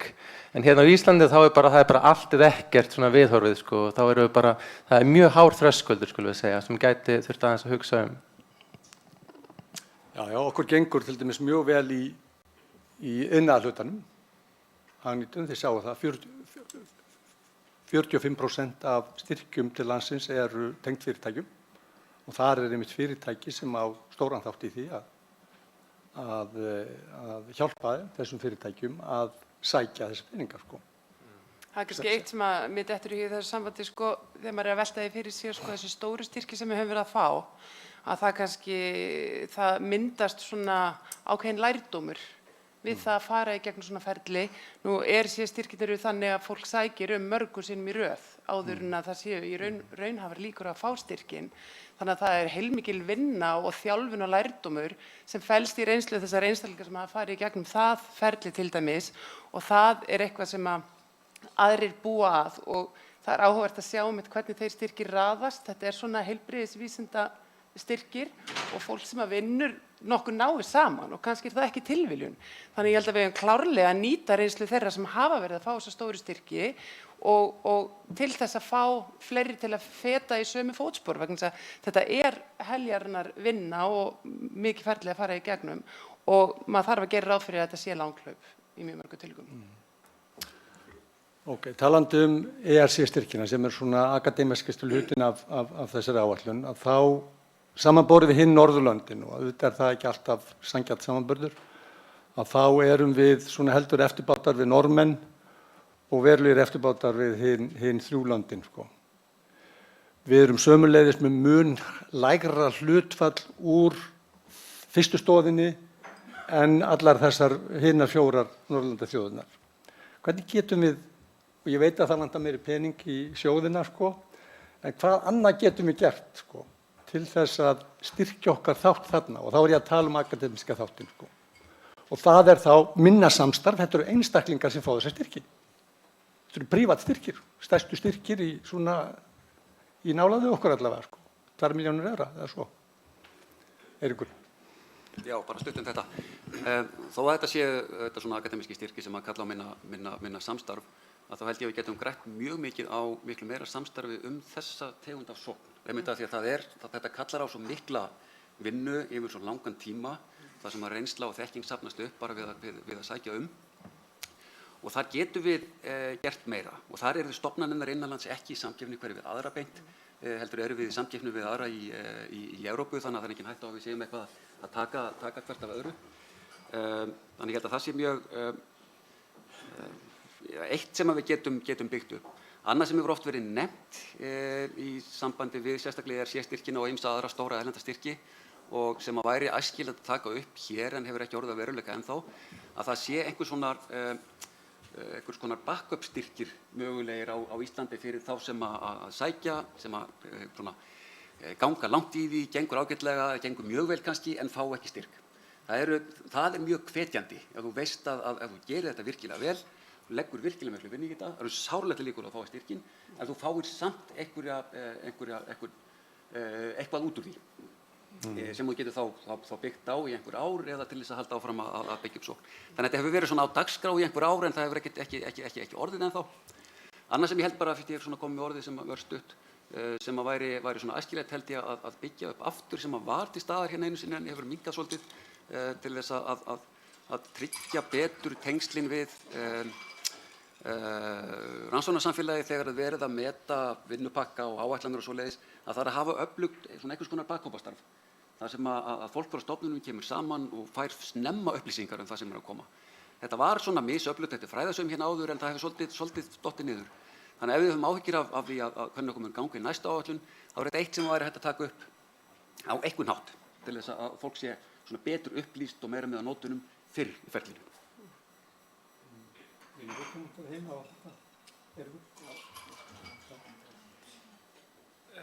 Sko ég held að við séum svolítið eftirbátar í ERC vegna þess einfaldlega að það skólarnir á Norðurlöndunum eru miklu betur fjármagnaðir. Það eru meiri styrkjamöguleikar þar. Ef þú horfir á mitt svið þá er til dæmis Danmörk núna alveg á fljúgandi ferð í líftækni og lyfjaþróun, og það kemur til vegna þess að þeir eru með mjög fjölbreytt styrkjalandslag, ekki bara frá ríkinu heldur eru þeir líka með Novo Nordisk og Lundbeck. Þannig að þeir hafa allar forsendur. Þegar þú ferð inn í svona ERC umsókn þá þarfst þú að vera með einhverjar forsendur, þú þarft að vera með einhvers konar eitthvað sem þú byggir á til þess að standa á, og þá eru þeir yfirleitt búin að byggja það með þessum lokal styrkjum heima. Og náttúrulega í Svíþjóð það er alveg gríðarleg reynsla, þetta eru, hvað er Uppsala gamall, er hann ekki frá 1600 og eitthvað? Þetta er alveg ofsalega djúp reynsla í vísindum og þekkingu og þeir byggja á þessu. Við erum náttúrulega með miklu yngra, þó að Háskóli Íslands hafi verið lengi til dæmis rannsóknarháskóli, þá er það náttúrulega ekki nema síðustu kannski 20-30 árum sem hann hefur verið raunverulegur rannsóknarháskóli. Þannig að það er tvennt held ég, sagan annars vegar og svo hins vegar fjármagni.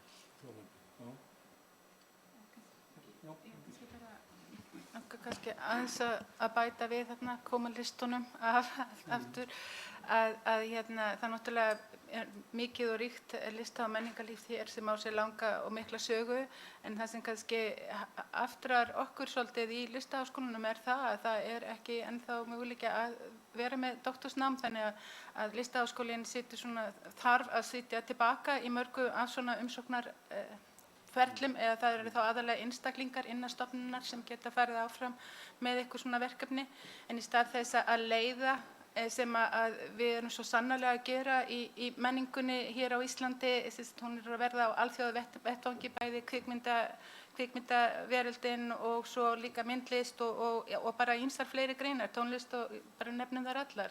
Þannig að það væri mikill kostur ef að væri hægt að finna leið til þess að rannsóknarnám geti orðið hluti af listnámi hér á Íslandi.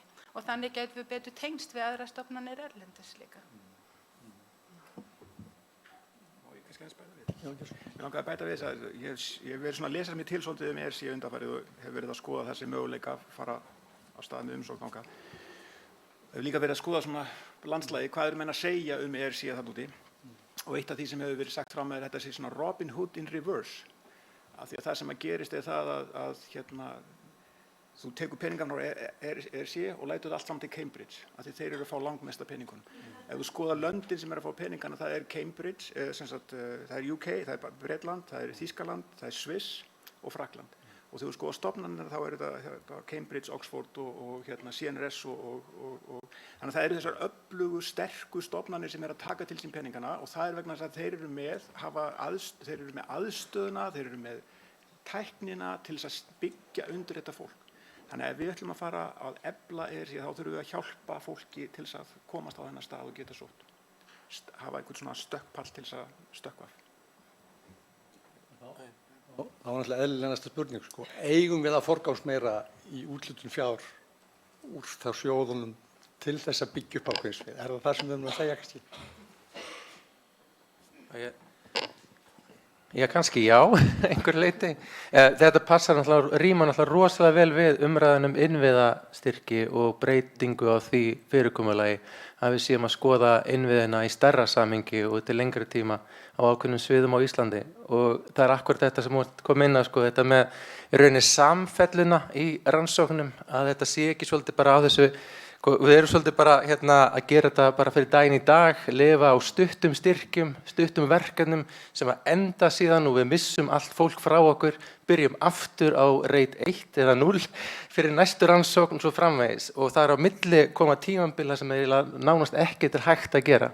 En þetta með þessum stóru innviðum, við erum að tala um að við sameinumst kannski stóra sjóði og við erum að sameinast fólk. Mér finnst það líka svolítið mikilvægt að innviðirnir sé ekki bara tækin, að því að síðan við erum með þessi tæki en erum ekki með fólki til þess að viðhalda þeim, að þá ryðga þau inn í skáp og þau eru ekki tilbúin fyrir næstu rannsókn.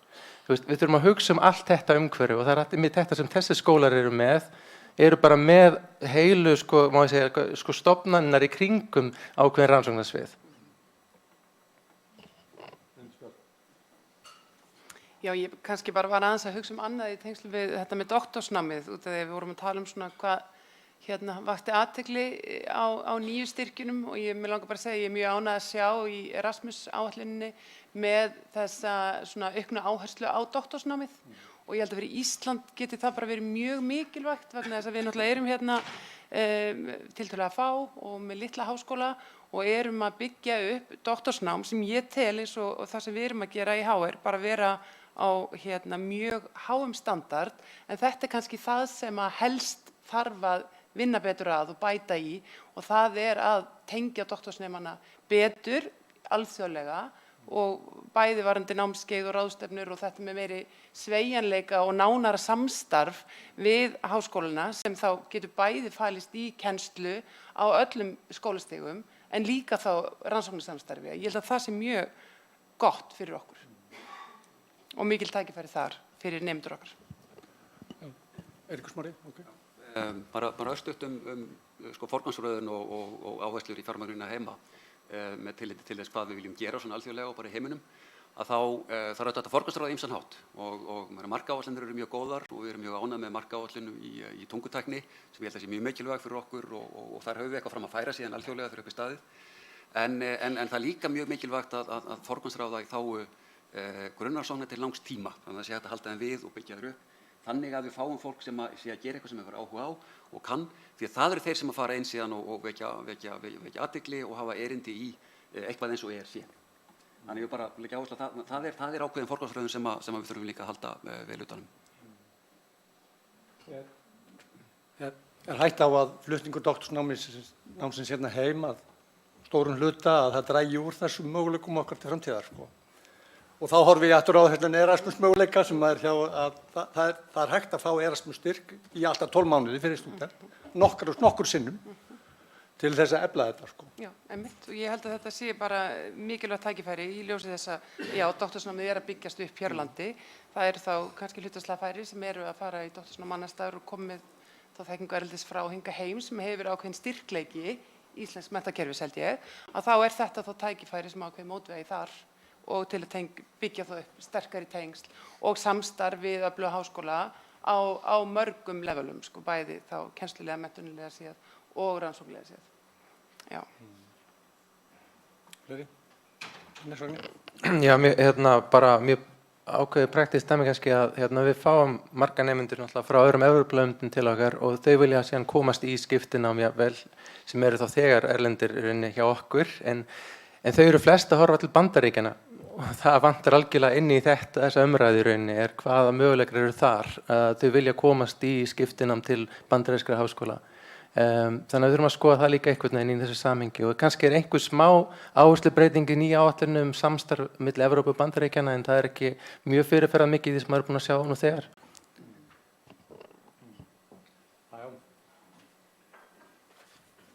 Því miður þá eru möguleikarnir gagnvart Bandaríkjunum mun minni en innan Evrópu og náttúrulega og svo Norðurlandana, sko.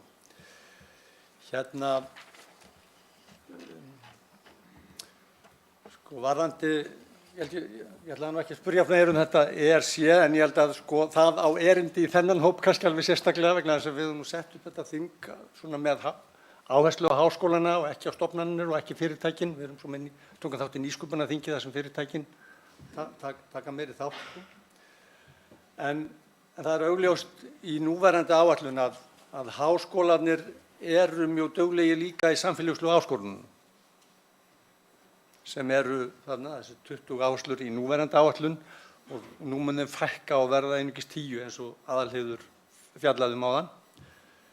Er þetta bara aukið flækjustig fyrir vísindamenn að nálgast þetta með því að vera með svona mörg atriði saman í sama pottinum, sko? Treystið ykkur til þess að hafa skoðun á því og ykkar möguleikum þar með til þess að verða þátttakendur, sko? Högni hefur sérstöðu að Mér finnst þetta alveg frábært, sko, að sameina þessi svið og þetta er rauninni bara akkurat það sem maður hefur beðið eða þetta er bara svarið því sem er að gerast í alvörunni að við erum alltaf að tengja okkur meira og meira saman og það hefur freka verið þannig hingað til að það hefur verið erfitt að velja bara hreinlega, er ég að fara hér inn eða þarna inn en núna eru fleiri tækifæri myndi ég að segja.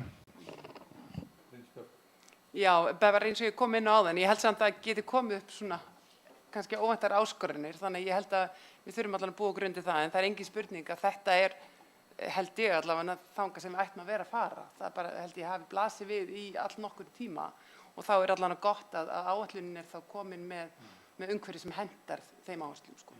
Já.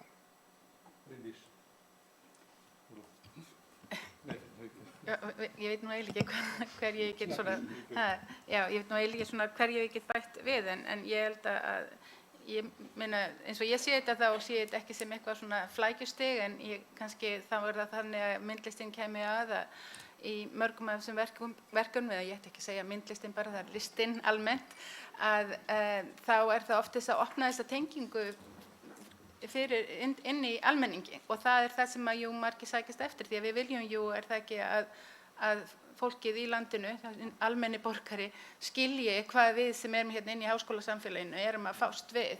Þannig að það hefur líka verið svoleiðis verkefni þar sem að lausnirnar hafa verið kallaðar til þess að svona ekki að skýra heldur bara að opna þessa leið inn þar og þar sé ég það tækifæri.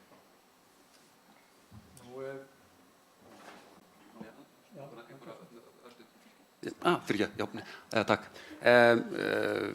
Mjög áhugaverð þessi áhersla sem er núna, það er pínlítið flækjustig ennþá, það eru samfélagsáskoranir, það eru heimsmarkmiðin eru þarna líka og þau spinnast inn í þetta allt saman og svo erum við missions, en það sem við eigum eftir að sjá er einhver útfærsla svona í tengslum við vinnupakka og svoleiðis.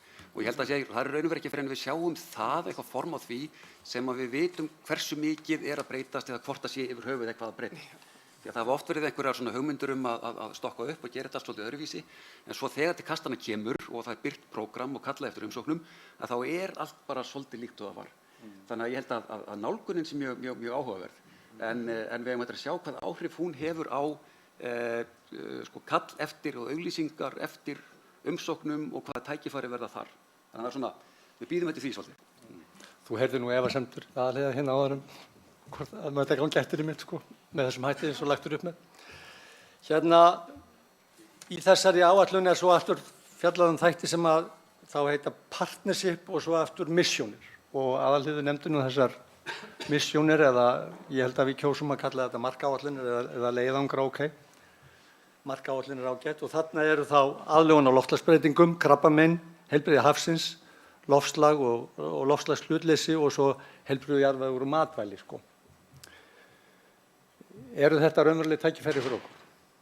Eiríkur, þú hefur þannig krabbameini meðal annars? Já, það er alveg klart að við erum með tækifæri þarna. Það var náttúrulega ég eftir að sjá útfærsluna á þessu, þannig ég átti mig alveg á hvað þetta hvernig þetta verður sett upp, en það eru tækifæri þarna á ýmsum vettvangi, þannig að ég held að það sé alveg klart. Það er minna hugvísindum hana svona augljóslega held ég. Já, en það er ekkert nýtt. Það hefur alltaf verið þannig. Það hefur reynst okkur svolítið erfitt að finna okkur í þessum áætlunum. Og reglan er svona að það er því flaggað að hug og fél eigi erindi allstaðar eða í sérstakt erindi. En svo er það akkurat, djöfullinn er í smáatriðunum og smáatriðin koma þegar það er kallað eftir umsóknum. Og þú lest umsóknartexta með lýsingum á hvað er verið að biðja um. Það er fyrst þar sem þú sér hvað er raunverulega verið að biðja um. Þannig að á svona slagorðastigi þá lítur þetta allt saman mjög vel út og ég held að svona sem áherslur þá er þetta mjög jákvæð svona áherslusetning en við eigum eftir að sjá hvað gerist þegar svona hagsmunaaðilarnir virkilega koma á borðinu og koma að því að búa til texta sem eru auglýstir og beðið hérna einhvern til þess að koma með hugmyndaverkefnum inn í það. Það er fyrst þar sem við sjáum eitthvað hvaða erindi við eigum. Þannig ég er bara svona álíka bjartsýnn núna og ég hef alltaf verið sem er svona temmilega svartsýnn. Gott. Fleiri sem vilja kommentera þessu markáætlanir? Það var bara smá umræða hérna áður en við komum hér upp í rauninni áherslun á umhverfismálin og allt þetta. Við vorum að tala saman um það að það verður náttúrulega mjög mikilvægt þá að minnka í rauninni ferðalög en þetta byggist allt á mobility. Þannig að við sáum tækifæri í þessu að við myndum starfa hérna saman að því að þurfa ekkert að ferðast og þar kemur Ísland aftur með sína sérstöðu að vera svona eyja út í hafi og við þurfum að leysa þetta fyrir okkur öll. Þannig að kannski þetta einmitt eitt af tækifærunum.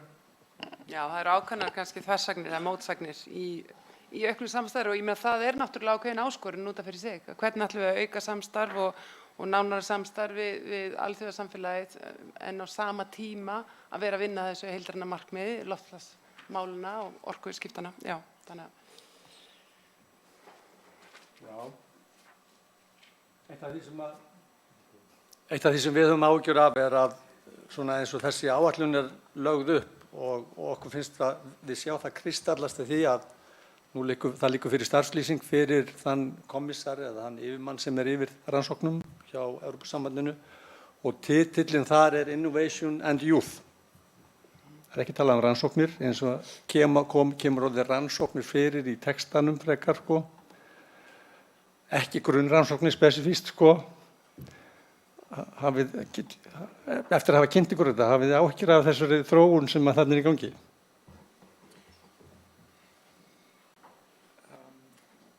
þetta er ákveðin áherslubreyting vissulega, sko. Ég var nú að lesa bara daginn í Harvard Business Review, þá var verið að tala meðalaldur þeirra sem stofna fyrirtæki í Bandaríkjunum, successful svona nýsköpunarfyrirtæki.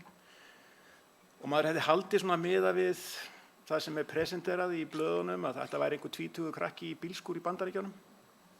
En það reynist vera 42 ára einstaklingur. Og þeir sem eru með verulega successful, þeir var einhvern veginn skilgreind út frá einhverju stærð á fyrirtækjunum, þeir eru 45 ára þegar þeir stofna fyrirtæki. Þannig að ég held að nýsköpun er ekkert eitthvað sem gerist endilega hjá unga fólkinu. Gerist náttúrulega hjá því líka og það þarf vissulega að kenna, það þarf að vera með svona ákveðið mentalitet í kringum nýsköpun, en ég held við höfum ekkert endilega búast við að öll nýsköpun komu frá 20 einstaklingum í bílskúrum hingað og þangað. Já, ég held reyndar að þetta er svona eitt af því sem ég held að menn misskilji varðandi nýsköpun. Annað sem ég held að sé svolítið misskilningur sko er hvaðan koma tækifærin, að við förum aftur til Bandaríkjanna, það sem eru svona mest successful nýsköpunarfyrirtæki allavega í líftæknigeiranum. Ég held að 80% af allri fjárfestingu í líftækni gerist í Bandaríkjunum og þar af helmingurinn í Boston og hinn helmingurinn í San Francisco. Og þá spyrir maður sig, af hverju eru þeir í Boston og San Francisco? Jú, kemur í ljós að það eru mjög öflugir háskólar í báðum stöðunum. Stanford, UCSF, Berkeley annars vegar og hins vegar MIT, Harvard, Boston University og Tufts.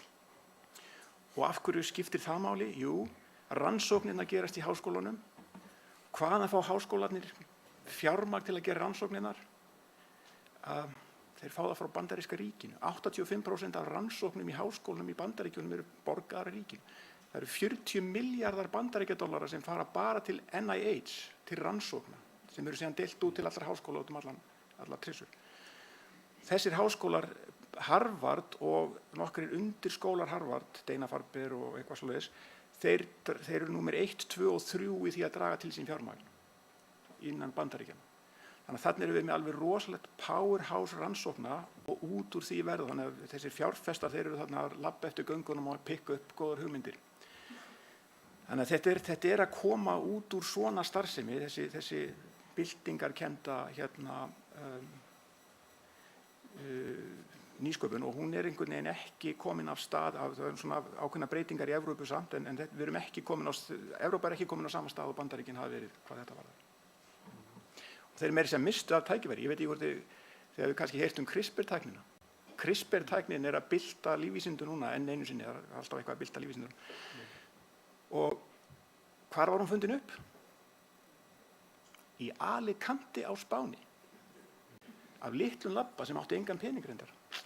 En síðan voru fleiri hópar í Evrópu sem voru að vinna með þetta í byrjun og það var maður í Litáen sem tók patent á þessu. En Evrópa á ekki patentin í dag. Það er í allt í Bandaríkjunum. Og öll fyrirtækin sem byggja á CRISPR eru í Bandaríkjunum.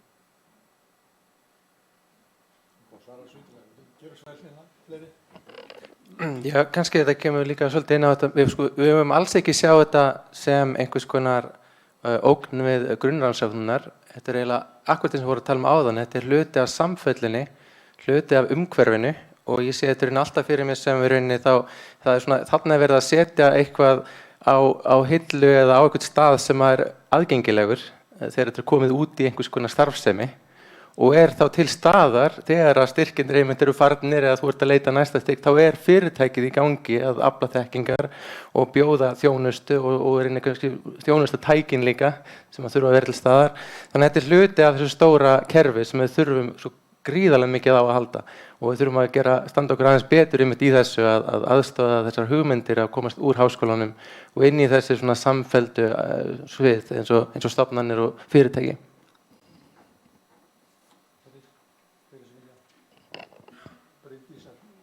Já, ég myndi bara vilja taka undir þetta, Bryndísar, já, að þetta er náttúrulega og ennþá er náttúrulega áætlunin þannig að það eru svona ákveðin stikkur að stíla á þessu, sko. Þannig að maður á kannski aðeins eftir að sjá hvernig þetta síðan reynist vera, en þetta hlýtur samt að vera til góðs að styrkja ferlið að einhvers konar sjálfstæðri einingu sem getur þá viðhaldið þá þeirri þekkingu og þeirri vinnu sem að framfer. á vísindalegum grunni. Það hlýtur að vera jákvætt. Hérna svona að lokum, það langar mig til að nefna að hafi ég ekki þegar gert það. Næsta áætlun kostar 3 milljarða á ári. Sem þýðir það að hann er stærri en samkeppnissjóðirnir okkar, sko. Og þá munu örugglega pólitíkin að spyrja okkur, getum við ekki skorið þetta eitthvað stað niður, sko, getum við ekki fækkað prógramunum. Og við erum tregt til svars með það, eðlilega. En það veltur það á því að menn verður séu duglegir að sækja, og ef við ætlum að sækja og fá 50% meira eins og við höfum verið að gera, en kannski ekki sömu líkurnar á því áfram, þá er þetta 4,5 milljarður, sko, sem kemur til landsins á ári, sko. Haldið að vísindasamfélagið verði duglegt að taka við sér í miðþátttöku? Við erum greinilega að gera það mjög vel. Við erum að fá tvöfalt tilbaka það sem við setjum inn. Akkur ættum við ekki að bara halda áfram í því ferli? Ég sé ekkert sérstakt á svona í landslæginu sem að segir að það muni ekki gerast. Ég hef ágjörð að þessu sem að kom hérna fram á hjá Hannesi, sko, það er svo mikið af peningum heima, hann þarf ekki að fara út, sko. Hann er einn það vandamál. Nei, þetta er kannski það sem þú varst að koma inn á með það að gera umsóknarferli aðgengilegra, og ég held að þetta tengist líka því sem ég nefndi áðan með það að nýta þá reynslu sem við höfum þegar hér á Íslandi af því að ná í styrki. Þetta er ákveðin aðferð, þetta er ákveðin þekking sem við höfum, og við þurfum þá bara að vera dugleg í því að taka þá næstu umsækjendur inn í þessa pakka og hjálpa þeim að þjálfa þá í því sem þarf til þess að gera þetta aðgengilegra. Því að þetta er kannski dálítið stór þröskuldur hjá mörgum að sækjum þessa stóru styrki. Og kannski reyni, já, tengist þessu kannski. Ég meina þegar við skoðum einmitt svo bara rannsóknarumhverfið hjá okkur, að þá var held ég bara atriði númer 1 hjá öllum rannsakendum í HR var bara að þá er skortir tíma til þess að sinna rannsóknunum eins og vel og þau vildi gera, sko. Þannig að það er gríðarlega mikil metnaður að gera vel, en fólk er bara að kikna undan álaginu sem að kemur alls staðar að og meðal annars kennslu, en það er ekkert sem fólk er bara glatt að geta tekið þátt í kennslu líka, en ég held bara á heildina séð að þá erum við bara að vanta bara meiri stuðning á þessum stofnunum og skólum sem eru starfandi að gefa rannsækjandum aðeins meira svigrúm. Það er eiginlega bara svolítið mikið atriði. Ef við ætlum að sækja meira þarf að auka svigrúmið hjá þessum sem ætla síðan að sækja og kannski þurfum við að skoða líka eins og rannsóknarleyfi og slíkt og hvernig við getum svona virkilega komið þar inn til að aðstoða þetta fólk lengja eða fjölga þeim með eitthvað. Bara til að bæta aðeins við þetta, þá veit ég allan að þeir stóru styrkir sem við höfum séð hjá okkur á undanförnu, að þeir hefðu ekki komið inn nema með gríðarlega miklu samstarfi og stuðningi rannsóknarþjónustunnar í HR. Þannig að innviðirnir skipta máli og það að reynslan haldist og færist á milli og að það sé þessi þjónusta til staðar sem er þá stuðningur við þá sem að þurfa svo kannski að skrifa umsóknina, en þá er alveg ofboðslega mörg atriði sem er hægt að læra af í gegnum slíka stoðþjónustu og reynslu annarra. Enda er það reynsla okkar að það eru flókið að eiga samskiptum við allan fjöldan, en við förum mikið í gegnum rannsóknarstjórana sem hefur reynst held ég mjög vel vonandi. Og Eiríkur er hér einn af þeim í þeirra hópi. Hérna, áður en við slítum þessu, finnst ykkur eitthvað ósagt? Þykir mig að hafa það sem lokaorð bara. Er eitthvað sem vantar inn í þessu umræðu? Það er ekki að mati. Gagnvart hér öllum sem er að fylgjast með. Enginn. Mér lókar kannski bara, vegna sem ég nefndi þetta með þessa áherslur í norræna, eða bæði Erasmus og norræna samstarfinu, með það að styrkja svona faglegt samstarf milli stofnanna frekar en að vera í samstarfi við rosalega marga skóla, það sem er svona lítil yfirsýn yfir, að styrkja þetta samstarf, og ég held að það sé mjög spennandi og í því skyni held ég að við getum líka alveg litið okkar nærri og kannski farið í ennþá meiri þannig vegferð bara milli háskólana á landinu, á Íslandi. Þannig að ég held að þar eigum við ýmislegt inni. Gott og vel. Já, gerð svo vel. líka aðeins að svona minna okkur á norðurslóða samstarfið sem að ég held að sé margt þar og þar í gegnum það hægt að tengjast líka yfir í Vesturálfuna kannski frekar þar sem svona erfitt að komast að í Bandaríkjunum en kannski gegnum slíkt samstarf eru þar möguleikar. Takk fyrir það. Nú að þessu sögðu þá vil ég þakka okkur kærlega fyrir að taka þátt í þessum partbórsumræðum. Takk fyrir.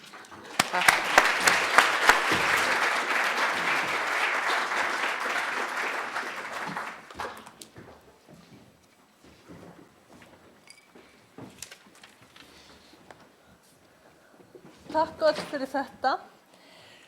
Fyrir þá sem að fengu stórkostlegar hugmyndir eða brennandi hugmyndir eða eitthvað í kollinn sem þeim verða að koma á framfæri og sem að verður að gera til að bæta umhverfið í rannsóknum á Íslandi, þá vil ég minna á að stefnumótun Vísinda- og tækniráðs í gangi akkúrat þessa haustmánuði en ráðinu falið að móta stefnu í málefnum vísinda og tækni og ég vil hvetja alla þá sem að á meðan ekki komið formlegra hlið að því, þá vil ég hvetja þá sem að hafa ákveðnar skoðanir á þessu til að tala við Rannís, hún Hjördís sem að mörg ykkar þekkja tengiliður hvað þetta snertir eða fulltrúa í ráðinu og endilega koma sjónarmiðum á framfæri. Að þessu sögðu, þá nú að öðrum ólöstuðum komið að skemmtilegasta lið dagskrárinnar því nú verða afhent hvatningaverðlaun Vísinda- og tækniráðs. Ég ætla að biðja Kristján Leósson, formann dómnefndar, að koma hérna upp.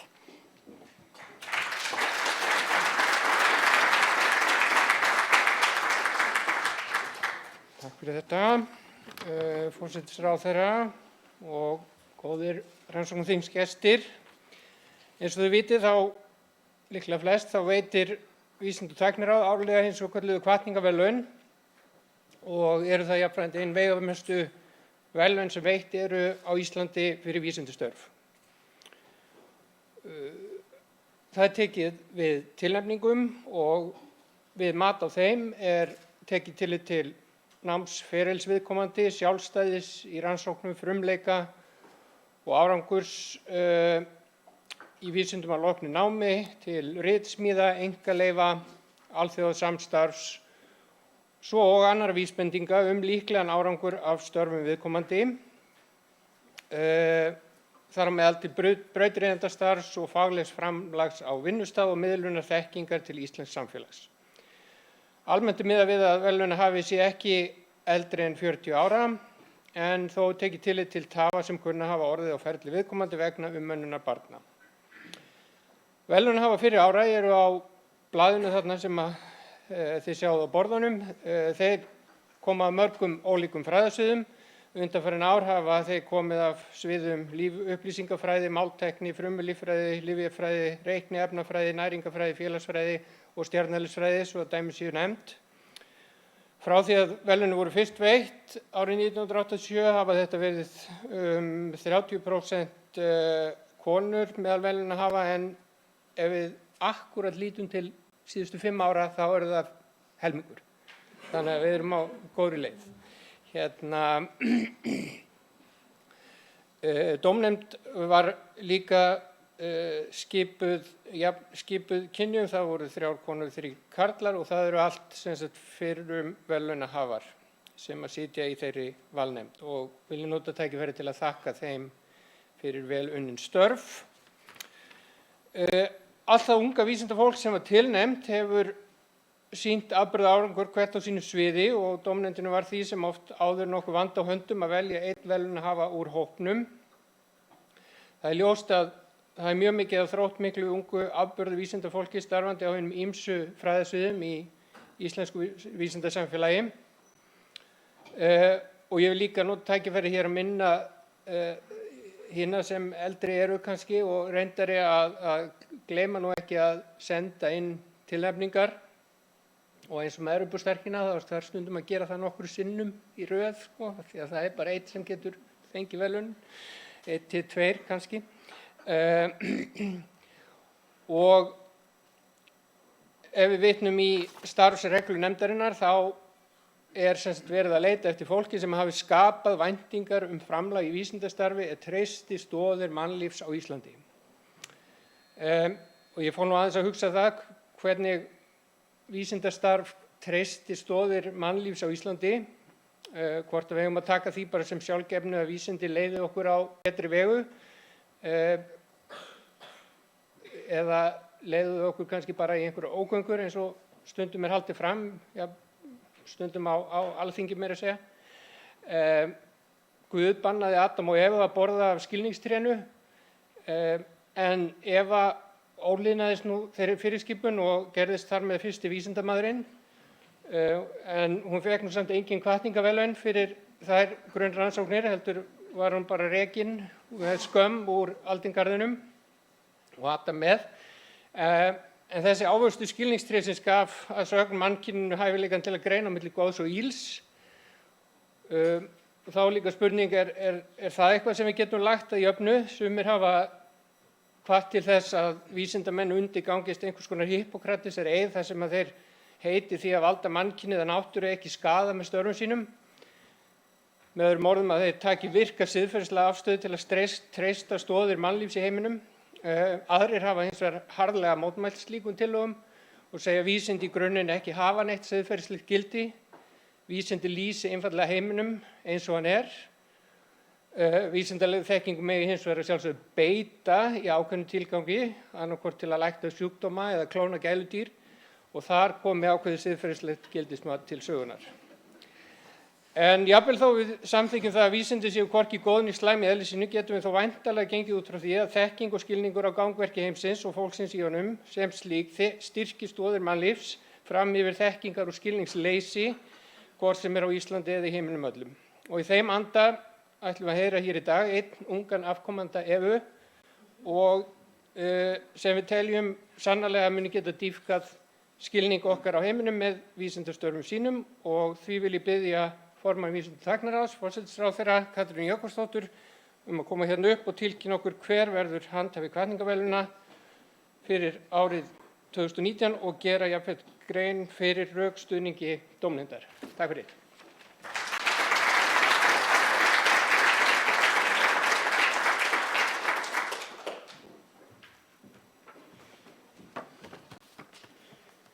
Kæru gestir, takk Kristján. Þú varst nú eiginlega að hefja mjög spennandi umræðu hérna, en ég ætla að stilla mig að fara inn í hana þótt mér langi það mest. Það er bara gaman að vera með ykkur í dag og fá að hlýða hér á síðari hluta pallborðsumræðuna, og þó að maður efist stundum og okkur miði fram á veg, þá held ég samt að því að nú var ég menntamálaráðherra fyrir 10 árum og mér var að því að Bylgjan baði mig að koma og tala vísindi í morgun, þá leit ég aðeins á tölur, fjárlagatölur Rannsóknarsjóðs og sá það að ég hef líklega verið versti menntamálaráðherra sögunnar. Því sjóðurinn minnkaði mjög róttækt í minni tíð, það var nú kannski ekki bara mér að kenna, það var líka út af utanaðkomandi aðstæðum, en þegar ég horfði á tölunar þá ég sagði, já, þetta lítur nú heldur betur út en þegar ég var ráðherra allavega, þannig að eigum við ekki að vona að þetta gangi allt heldur betur. En það er mér heiður að fá að koma hér upp og tilkynna hver hlýtur hvatningarverðlaun Vísinda- og tækniráðs árið 2019 og fara yfir rökstuðning dómnefndar fyrir því vali. Hvatningarverðlaunin hlýtur Finnur Delsen, dósent í heimspeki við Háskóla Íslands.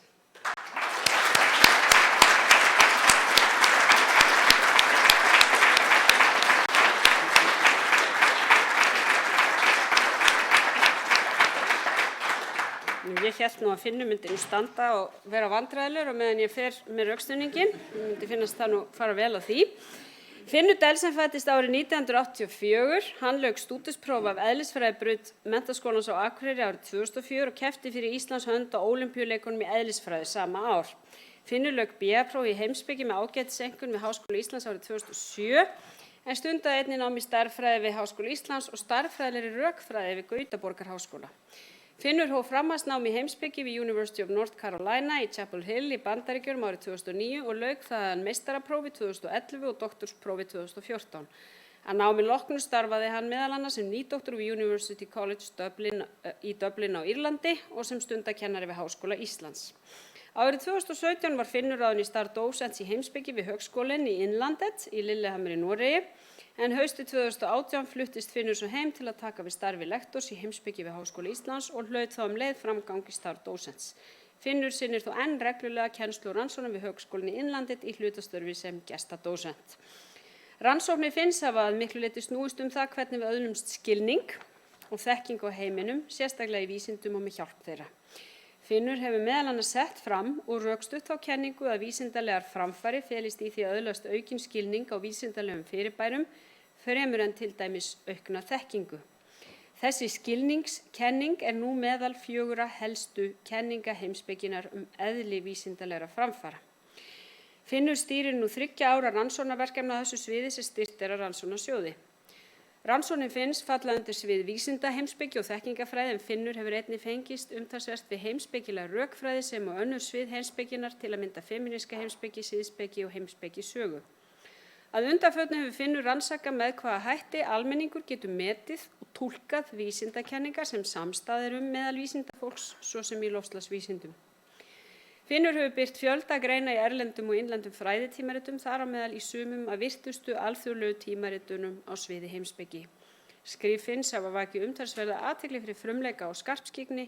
Í fyrra tryggðu þau honum alþjóðleg verðlaun sem kennd við svissneska heimspekinginn Henry Louener og veitt annað hvert ár einum upprennandi fræðimann á sviði heimspekinnar. Fyrr á þessu ári hlaut Finnur verðlaun hinnar norsku Holberg-stofnunar sem kennd við Niels Klim en þau veitt árlega einum norrænum fræðimanni undir 35 ára aldri fyrir framúrskarandi framlag á sviðum hugvísinda, félagsvísinda, lögfræði og guðfræði. Í umsögn valnefndar kom fram að Finnur stæði í framlínu rannsókn á sínu sviði og að hann hafi sýnt einstaka hæfileika til að skrifa flókin, heimspekileg málefni á skýran og skilmerkilegan hátt. Auk fræðastarfa á alþjóðlegu vettvangi hefur Finnur lagt rækt við að skrifa og miðla af sérþekkingu sinni á íslensku með greinaskrifum, fyrirlestrum, þýðingum, útvarpsviðtölum og skrifum fyrir Vísindavefinn. Hann hefur umtalsverða kennslureynslu og hefur meðal annars tekið þátt í að þróa námskeið siðfræði vísinda sem opið rannsóknarnemum á öllum fræðasviðum, auk þess að leiðbeina nemendum á BA og MS-stigi. Finnur Dahlsen framúrskarandi fræðimaður sem hefur vakið alþjóðlega athygli þrátt fyrir ungan aldur. Það mat dómnefndar að Finnur sé verðugur handhafi hvatningarverðlauna Vísinda- og tækniráðs 2019 og ég vil núna biðja hann að koma hér upp og taka við verðlaunina.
Kæri ráðherra, dómnefndarfólk og góðu gestir.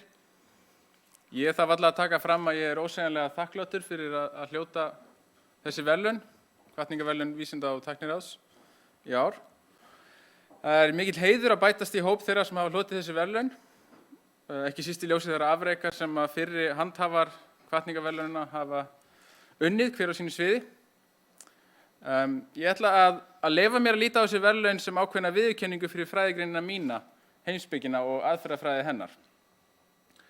Einn af þeim sem að ég lít mest upp til innan heimspekinnar sagði einu sinni við mig að heimspeki snúist að hugsa hægt.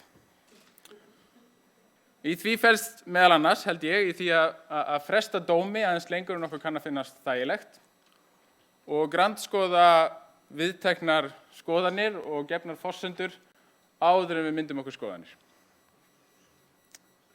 Með tilkomu samfélagsmiðla og ýmissa tæknibreytinga held ég hins vegar að við höfum mikla tilhneigingu og aukna tilhneigingu til þess að hugsa of hratt, hraðar en okkur er hollt að gera sem einstaklingar og sem samfélag. Þannig að ég líti á þessi verðlaun, þegar ég má, sem hvatningu fyrir okkur öll til þess að hugsa hægar. Sjálfur hef ég fengið tækifæri til að hugsa hægt, meðal annars vegna þess að mínir nánustu, sérstaklega móðir mín Snjóla Jóhannesdóttir og eiginkona mín Erla Guðrún Gísladóttir og dóttir mín Katrín Anna, hafa umborið þennan hægagang í hugsun og verið mér til halds og trausts með ýmsum hætti í gegnum árin. Ég hef líka verið lánsamur að hafa unnið með og lært mikið af mörgu framúrskarandi fræðafólki eins og Mark Lang, Marie Bagramian, Nate Sheridan og James Beebe. Og af hérlendu fræðafólki langar mig að nefna sérstaklega Huginn Þorsteinsson og Ólaf Pál Jónsson sem að hafa báðir veitt mér hvatningu og stuðning á ýmsum viðkvæmum tímapunktum á mínu ferli. Þannig að lokum langar mig að þakka dómnefndinni sérstaklega fyrir sín störf og ég vona bara að ég standi undir væntingum hennar. Takk.